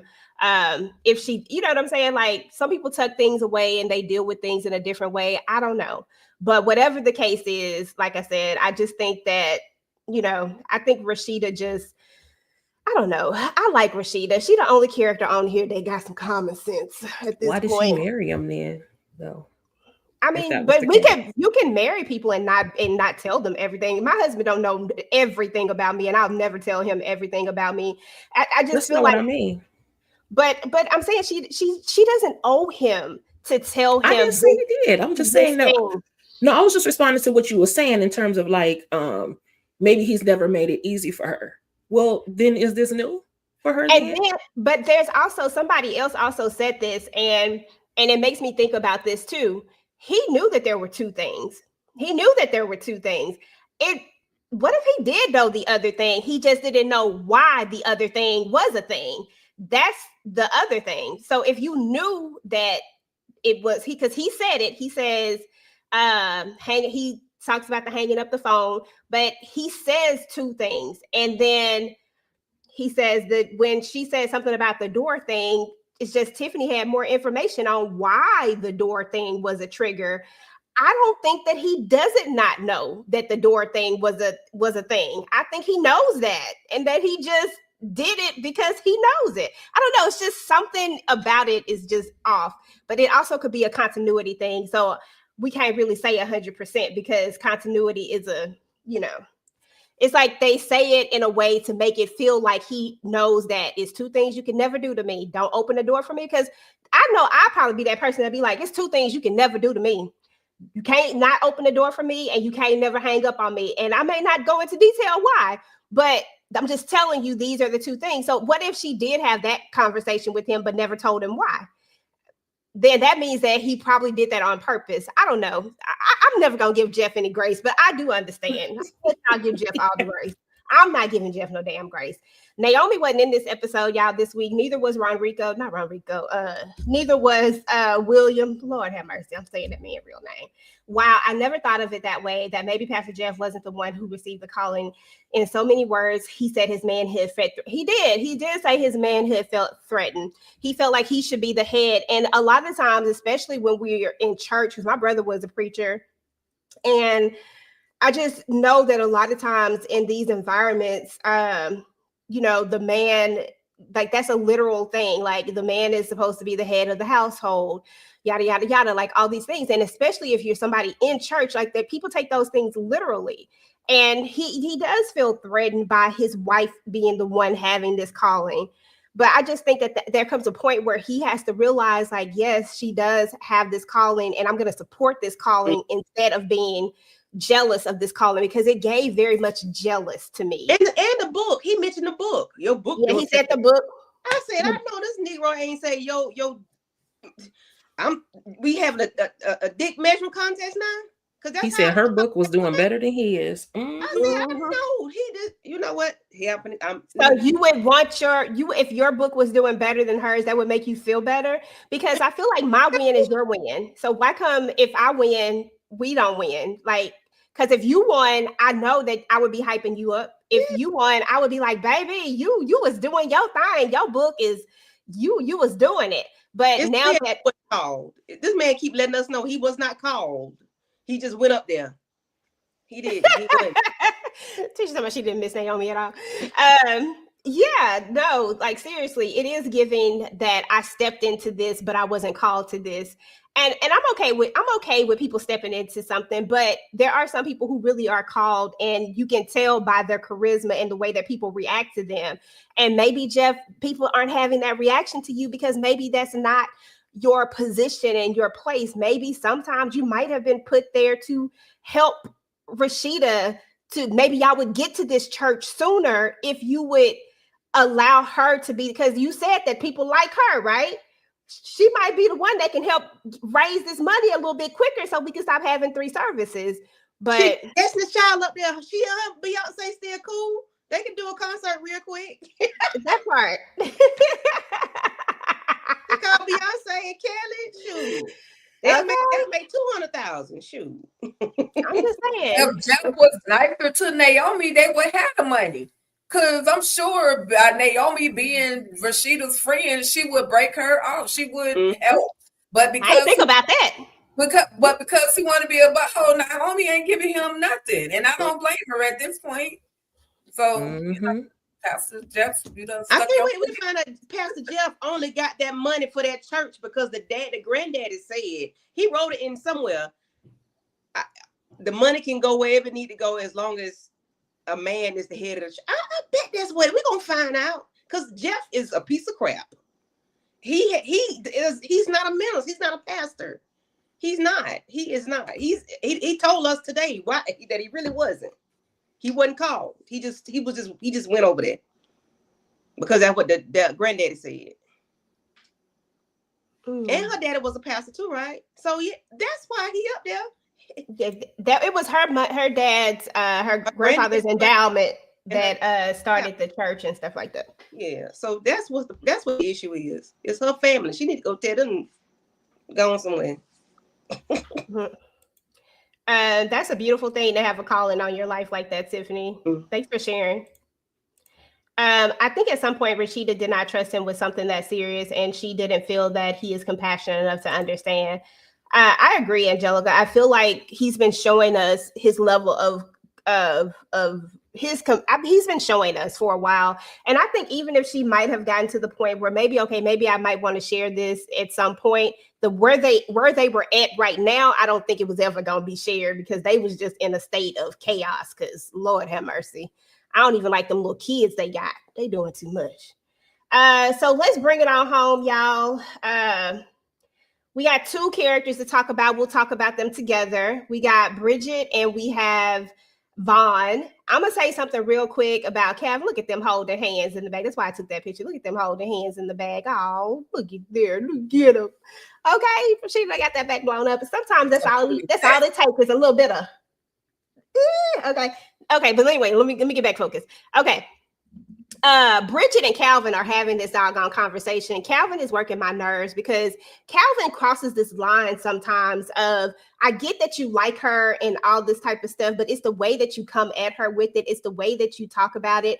First of all, you came up into their house. Listen, y'all know I love my finesse twin, but my finesse twin stay finesse twin over in the ruthless streets. He is Vaughn over here in these divorced sister streets, and he been a lot. But Calvin is the one who came up in there to their house. Vaughn has a damn point. I'm sorry, I can't be mad at that. You came over there with the aggression. You didn't even speak to Bridget. You just came in there. I love my key. You know what I'm saying? Like, you didn't even say hi. I'll never forget that man didn't say good morning to her and just walked in her house without being invited. And then you wanted to go upstairs and confront this man.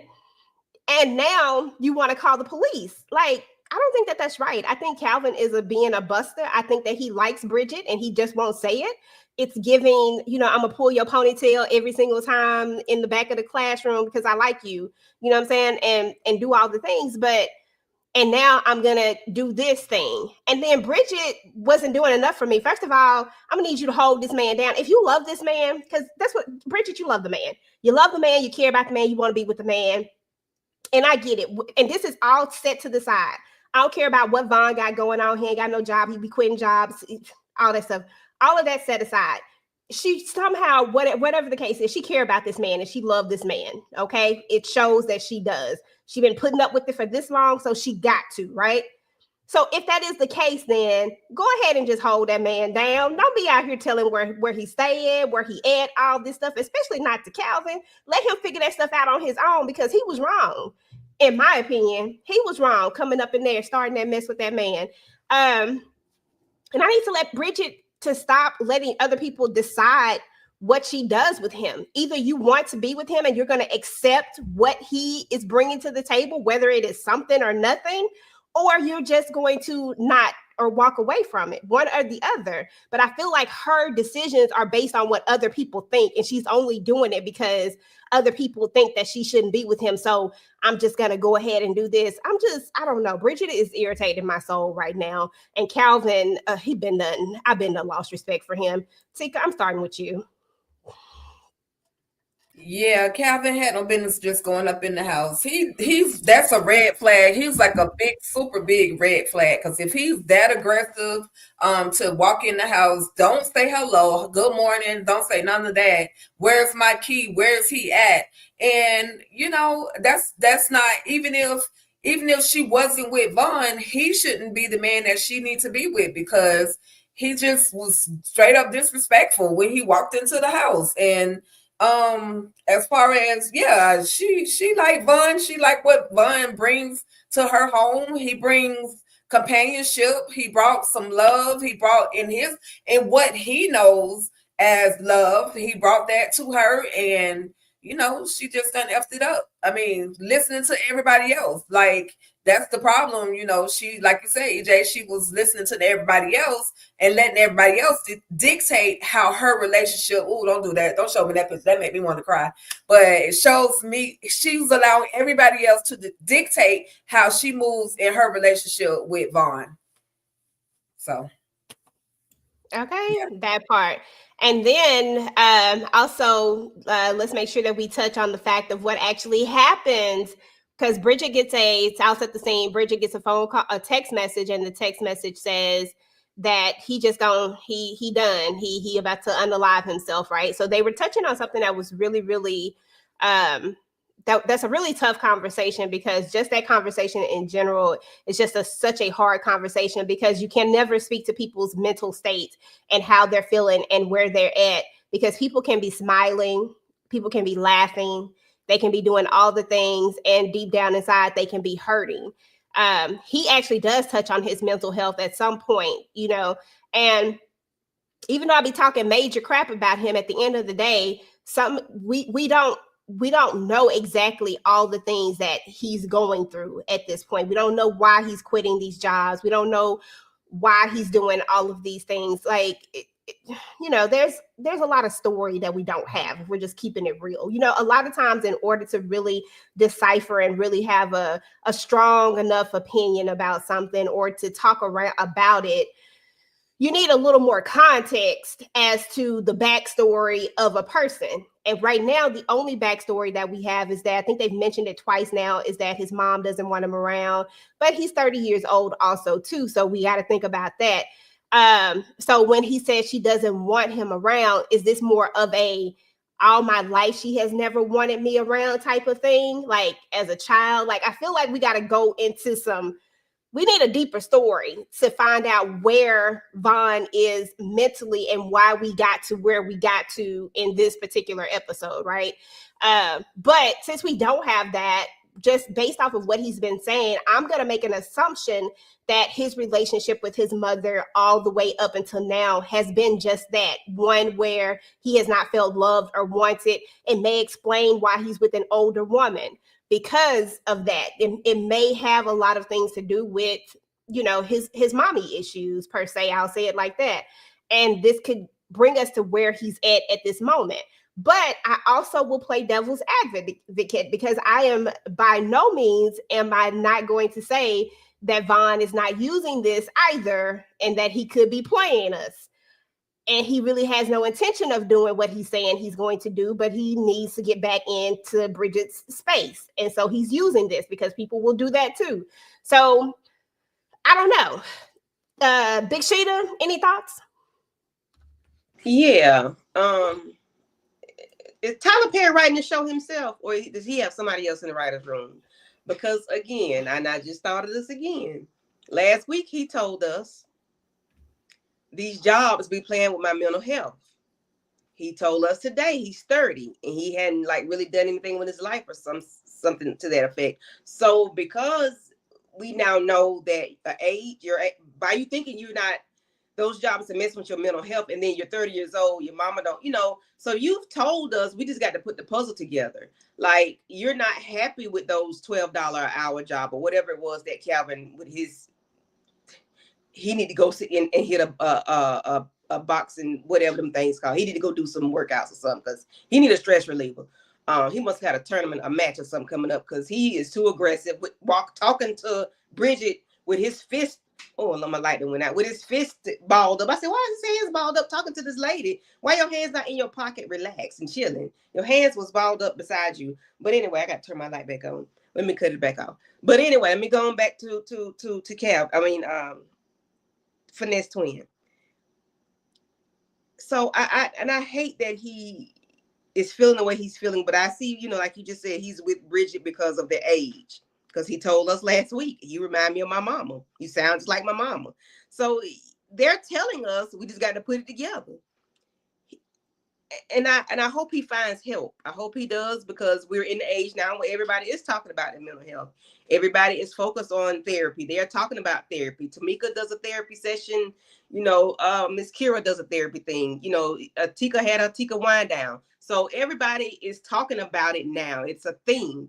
So I wish he would have found some assistance before we got here. I just hate we got here. I'm not giving him any, you know, for not doing work. I don't know why he don't want to go to jail. Maybe he's on his third strike and can't go back. And maybe that's why he can't find a job. Maybe that's what it is. I don't know. I don't want to give him too much grace. Well, I guess I got to give him some because he's going through something. But only because of what has transpired, or what it seemed like has transpired, I'm gonna give him a hug. But I just hate, like EJ said, I want to find out what happened in his life as to why we're here. And he's saying the things that he's saying. My mama don't love me. My mom don't want me. You know, and why he think he's 30, and I guess he think he's a failure, but he wants to be a content creator and not a waiter. I don't know. I just would like to find out more information. And I hate that, you know, he feel that he need to do what he need to do. I hate that for him.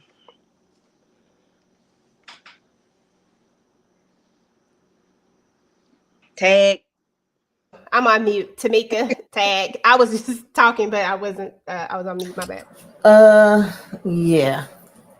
I felt a couple different ways with this part of the episode, because it was some parts in this episode that I felt like things was just kind of being thrown in there. Like, I didn't get why Kelvin was coming saying he wanted him arrested when he's the one that came there, and then we just squared off with each other and we had a fight. Now, had he said is because he took my keys and I feel like he was lying about the keys and he still have the keys and he think he gonna rob him, maybe that would have been more believable to me. Before to be based around the fight, I didn't get it. I felt like we didn't even need that part. And then worst come to worst, change your damn locks, because I wouldn't trust him. Even if he gave the key back, I would think he had another damn copy.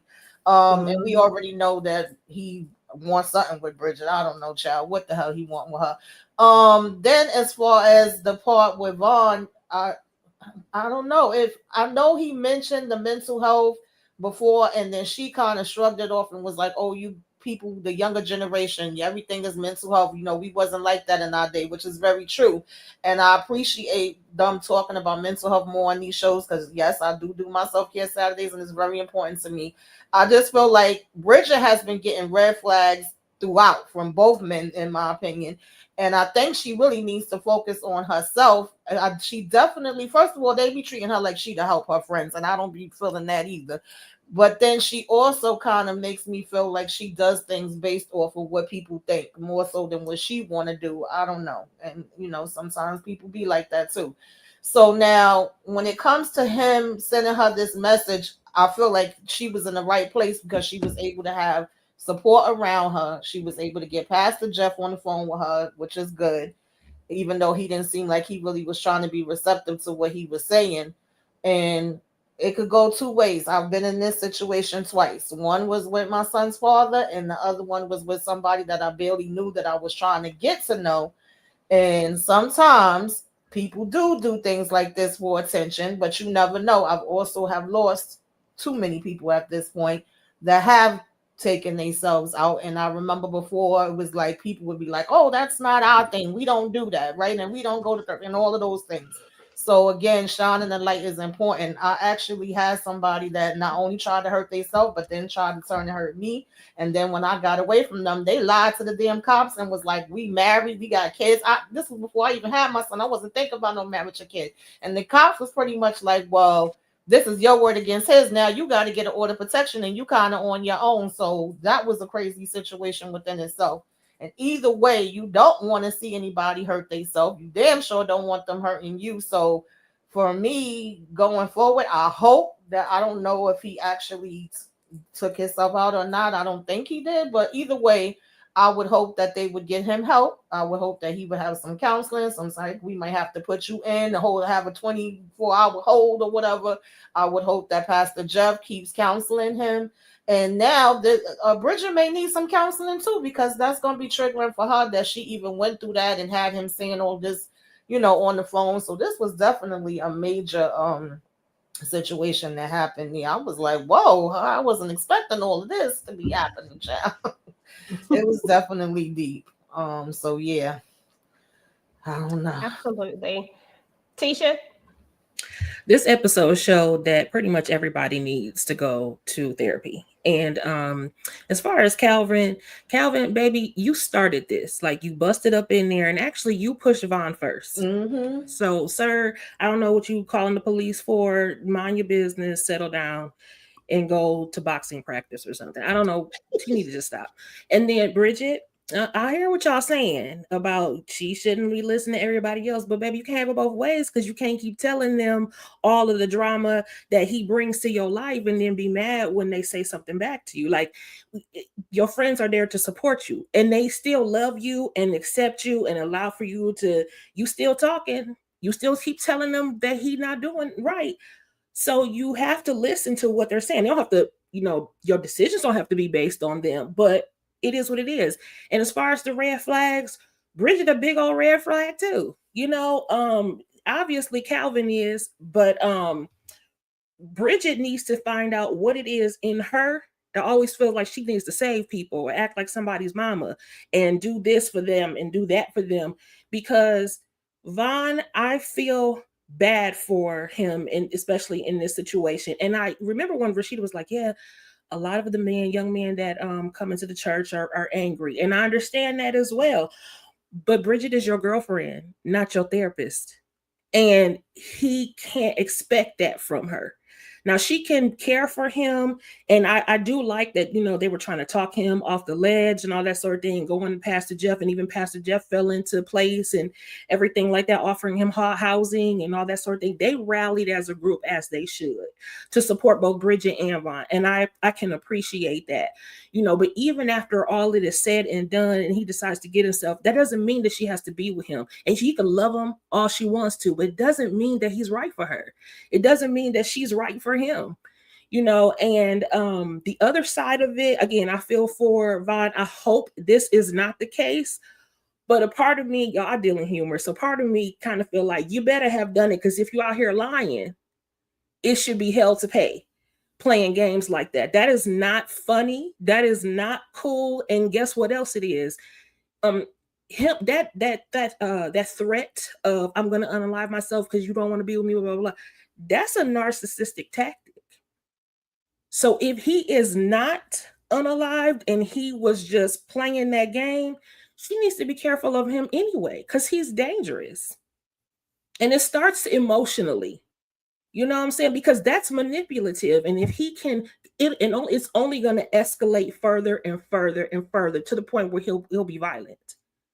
And so I just feel like Bridget needs to tread lightly and go to therapy, find out that she is worth being with a man who has a job and who loves himself and who will love her and treat her right, where she doesn't have to carry all the weight in the relationship. Absolutely. I wholeheartedly 100% agree with you. I don't think that they should be together at all, but I also want Bridget to make her own decision at the end of the day. Make your own decision. If you gonna be with him, and then stop complaining about it, because that's the key. You got to stop complaining about it if you're going to continue to choose this. Otherwise, let's just move on. Like, this is sad. Yeah, I get it. We don't want him to do this. And I loved how even though, you know, I be talking shit about Pastor Jeff, and I did talk shit about him, I said, Pastor Jeff, you should just went ahead and gave Rashida this phone, because this seemed like a Rashida moment right here, bruh. Because you was not doing enough for me. He don't like you. He's still mad at you from the damn party. He remember? Like the way that you treated him. That's why you gotta be careful how you be treating folks. But Yep. I said we need to get. But Rashida was back there. You know, she was calling on the Holy Spirit. So I said, you know what? Yeah. Hands outstretched. Yes. I was like, she went straight into interceding. I said, okay. So I was like, okay, we good there. I said she got to do what she got to do. But Tika, your go, boo. I'll just say that all this stuff is relatable. Like with Tamika saying that she's experienced somebody do that. Unfortunately, I've dealt with the same type of experience, and it wasn't through text messages. They took out the time to write a whole letter to tell me that because they can't be with me, they don't want to be here anymore. So that this episode, I ain't gonna even lie to y'all, was triggering, and it makes you say, are they doing this just for attention? But then when they actually act out on it, it's like, how does the person who they sent this note to, how do they heal from what they have just experienced? So I just feel like I feel bad for Vaughn, because he kind of told us he dealing with mental health issues. She shrugged it off because of the fact that, you know, y'all young people always talking about mental health. And, you know, she didn't think at that moment how serious this, you know, could have gotten. And then on top of that, y'all, it was his 30th birthday. Like, remember, he was 29. He said he gonna be 30 in a couple of days. It was his 30th birthday. So for him to do that on his birthday, whether he survives it or whether he did it on his birthday, the day that you're supposed to feel the most love, and he felt no love from nobody. So I empathize with Vaughn. He could have been a better person. His circumstances didn't allow him to be the person that he probably could have been.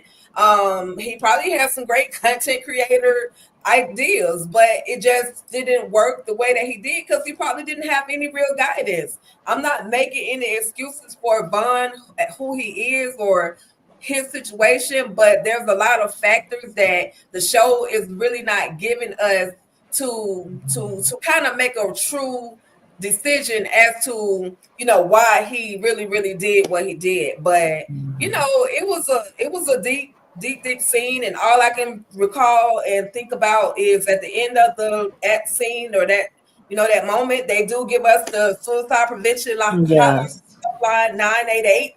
So for anybody that is dealing with anything, hit that hotline 988. And then, you know, I'm no therapist, but shoot, if you need somebody to talk to, you can always hit me up at my email, ruthlessfansfb@gmail.com, or you can find me on Instagram, all things ruthless, TicahDishawn hash or whatever. However, if you just need somebody to talk to, please, before you make a decision that's going to, take your life, please reach out to somebody for some help. So that's all I really took away from that moment. Absolutely. Mhm. Definitely a very serious conversation. Like I said, a lot of the stuff that this show is tackling actually are very good topics. Do I wish we would lean in a little bit harder with it in some cases? I do, because I think I think this show resonates, and I think that's why a lot of people are watching it, because these are a lot of things. Like we giving Geneva a hard time, but shit happens like this for real in real life. People fall out of love all the time and make these decisions and these choices. Like I think it was Candy who said that's why we have some of these shows that we have, because these things really do happen. And a lot of times when we introduce kids into the situation, that's a lot of times why a lot of people continue to stay even when they're not happy. I think just on a conversational standpoint, I think we've been trained that we're supposed to be able to like we're failures if our marriages don't work. Like if we get married and it don't work, we failed at something. But I think it takes a lot for a person to walk away from something when they know it truly doesn't serve them at the end of the day. I just really wish that Geneva would figure out how to do this the correct way and not do it in this shady way, because I think this is something that people tackle all the time.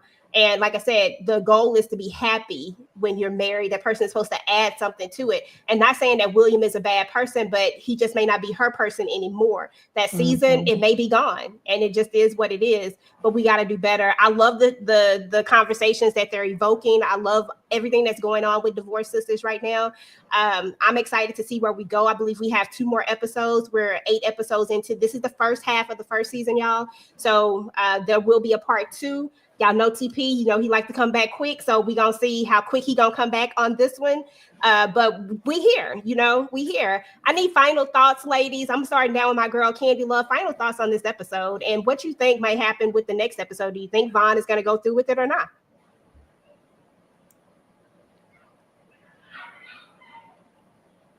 Is she there? Oh, Tamika, you go ahead. She might not be there. Yeah, I definitely appreciate them touching important topics. And also just aggravating me the way they do at times where I'll be wanting to curse people out. The only thing I liked about Geneva this episode was her outfit, girl. Go ahead and give me that outfit. I liked how she switched up from the break. Other than that, I want to put her and damn what's his name? Well, Third Leg, aka Third Leg. I want to put both of them over my damn knee. Hopefully I want to see if Pastor Jefferson can actually keep up being supportive of his daggone wife. Okay, how long is it gonna last? What the hell Naomi gonna be doing? And we still trying to take out this damn hit since we didn't get her this episode. What's gonna happen with Vaughn? Is he gonna get the help that he need? And also, I second that emotion of what Tika was just saying. I tell people all the time, you could DM me on Instagram or Facebook. Listen, I suffer with depression too. I've been depressed as hell these last 2 weeks. Okay, so we all in this together. You are not alone. That is very true. I think people go through depression sometimes and don't even realize that they're even depressed, or don't even know how to recognize the signs that they are in. I know I myself have definitely didn't even realize it. So I get it. So final thoughts, Tisha? Oh, okay. My final thoughts. Oh, the one thing I forgot to say about Bridget was that Calvin can say all he wants to her, that she deserves a good man, all this other kind of stuff. But until Bridget believes it, she's not going to get that. Because even if it wasn't Vaughn, it'd be somebody else. And that's my final thoughts in terms of the show and for everybody. And also just to piggyback off of what the other lady said too, listen, I'm not in the headspace where I'm like, if you reach out to me for help, whatever, but I will say this, everybody needs some help. And I had my therapy session before I came online.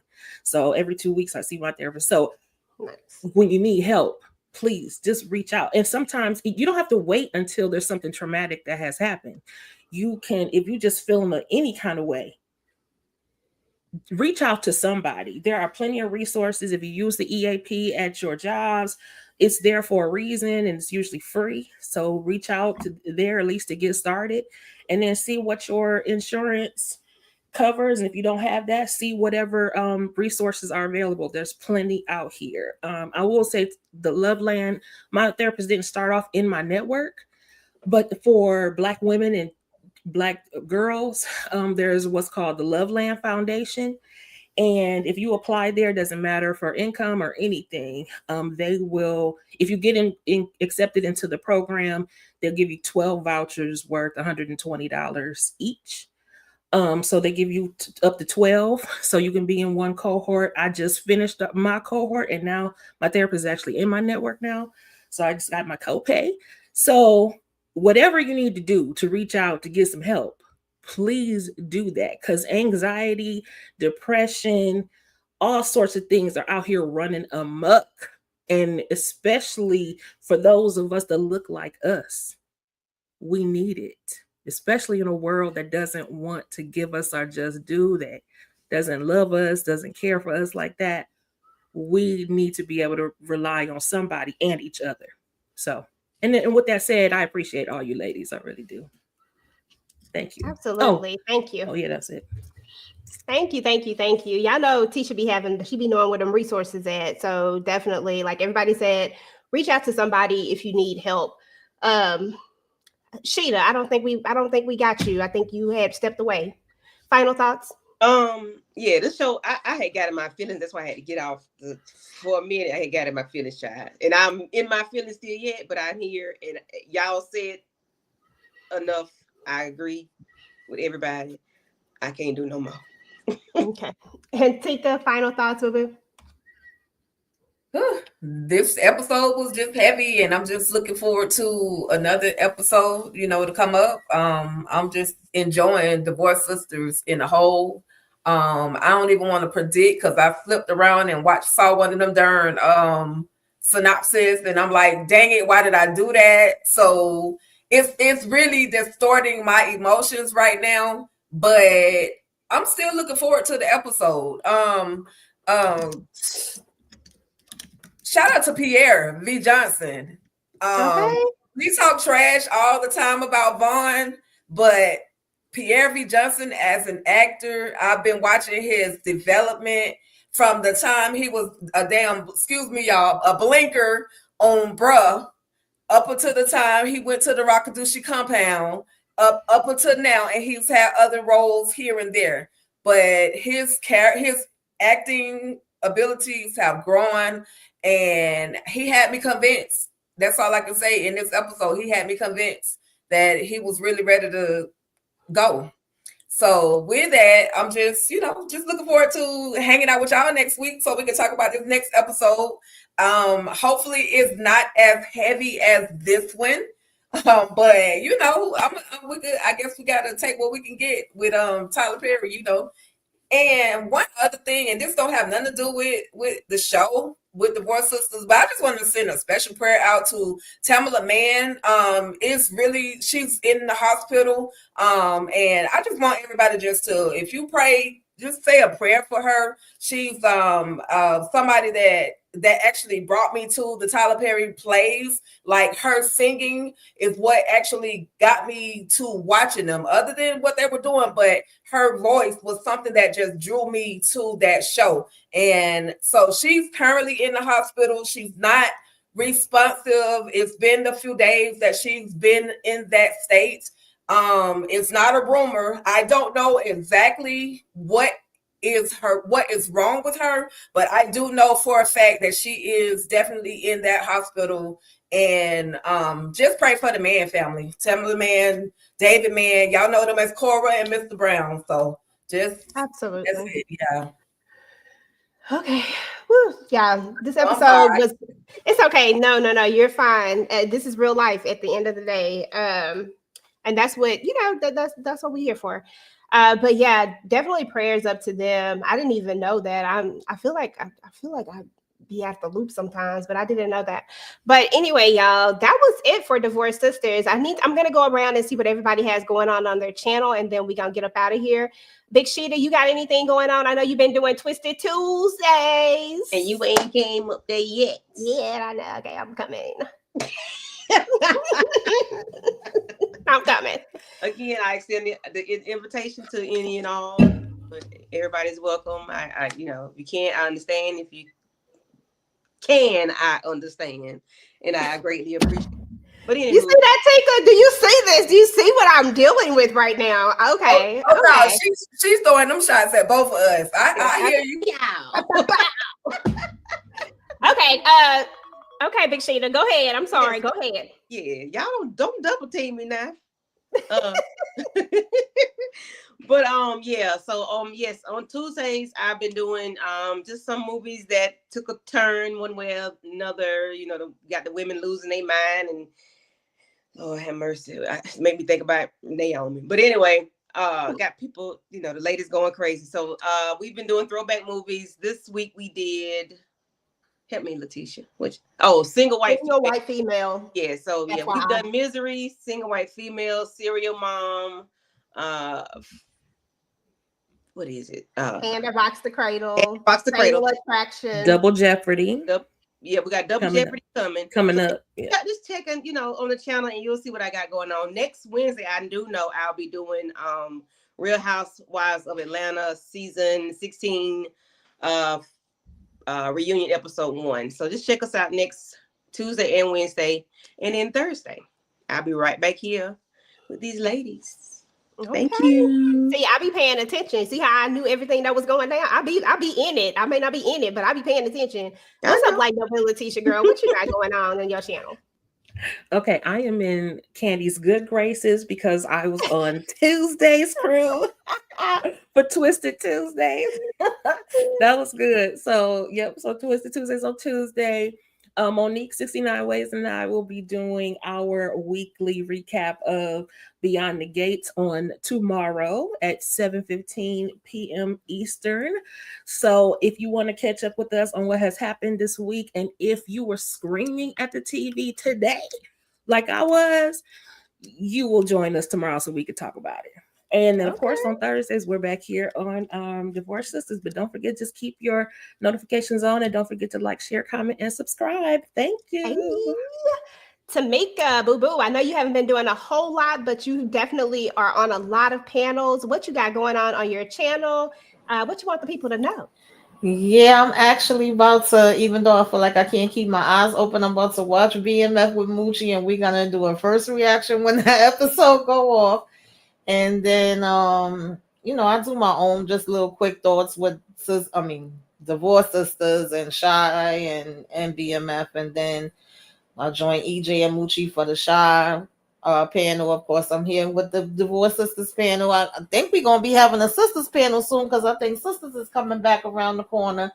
So, yeah. Back on. And Wednesdays, I'll join Inga and the panel to talk about Squid Games. We're going to be discussing the last 2 episodes of that. So, y'all come on through. Hit that like, subscribe if you're not already subscribed. Hey. And as for me, just keep your notifications turned on. I think I've been doing a countdown for All the Queen's Men. My video did not go live today, but when I get off of here, I'm going to upload it. We're going to be talking about Dime today. So I've just been doing little small videos, throwing in a little bit of that, you know, that original music, giving y'all something to vibe to while we count down to the days that Madam come back and we can bring Virtual Club Eden back, where it's always a vibe. Of course, you know, TicahDishawn and I are excited about Club Virtual Eden coming back. And we want to thank everybody on the panel because you guys are so dope, always coming through and hanging out with us, and everybody that came through to talk about the show. What I love about this panel the most is that everybody has their own mind, their own thoughts, their own decisions, and they can express those things so well, and we can see everybody's point of views and perspectives. I love you ladies real bad, just so y'all know, because we're all emotional right now. I feel like I gotta tell people you love them while they're here. So I love you guys very much. Love you too. So, you know, there's that. Tika, one more thing. I'm sorry. Tomorrow night in the Discord, we all gonna be watching Sinners. If anybody want to hang with us at 9:00, I think. Oh, Okay, okay. that's Nice. what's up. Yeah, it's on HBO now, so we can watch it. Watch it. Tika, I'm gonna let you go ahead and take us on up out of here with what you got going on, and Oh, then wow. let the people know to make sure to hashtag replay squad this thing. You know, Yeah, hashtag replay squad this thing.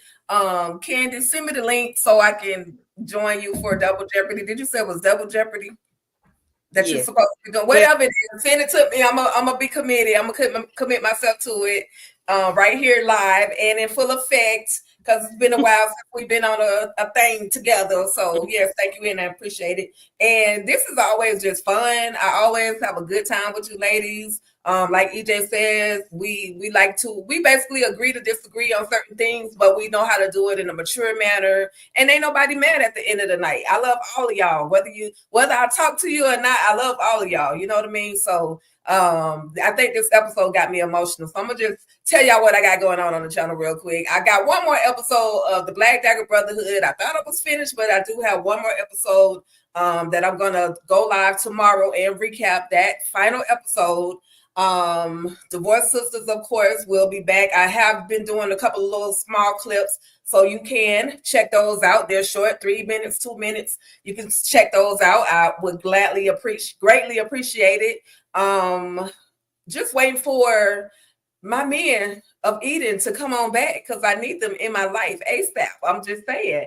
And that's pretty much it, y'all. EJ, thank you. Hype me up. Hey, okay, nah, that's not okay. But y'all have a good night. Thank y'all for tapping in. We appreciate you. peace.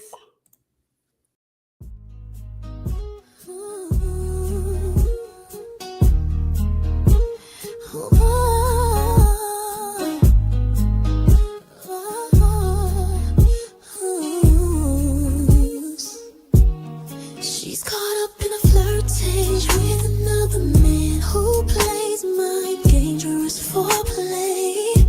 She's caught up in a flirtation with another man who plays my dangerous foreplay. What ain't the word for what I've been feeling? Lying next to love, but it ain't healing. I ain't out here looking, but I sure don't mind when trouble knocking, whispering in my line. It's wrong, but it's thrilling, like a secret show. This ain't love, but it's starting to glow. He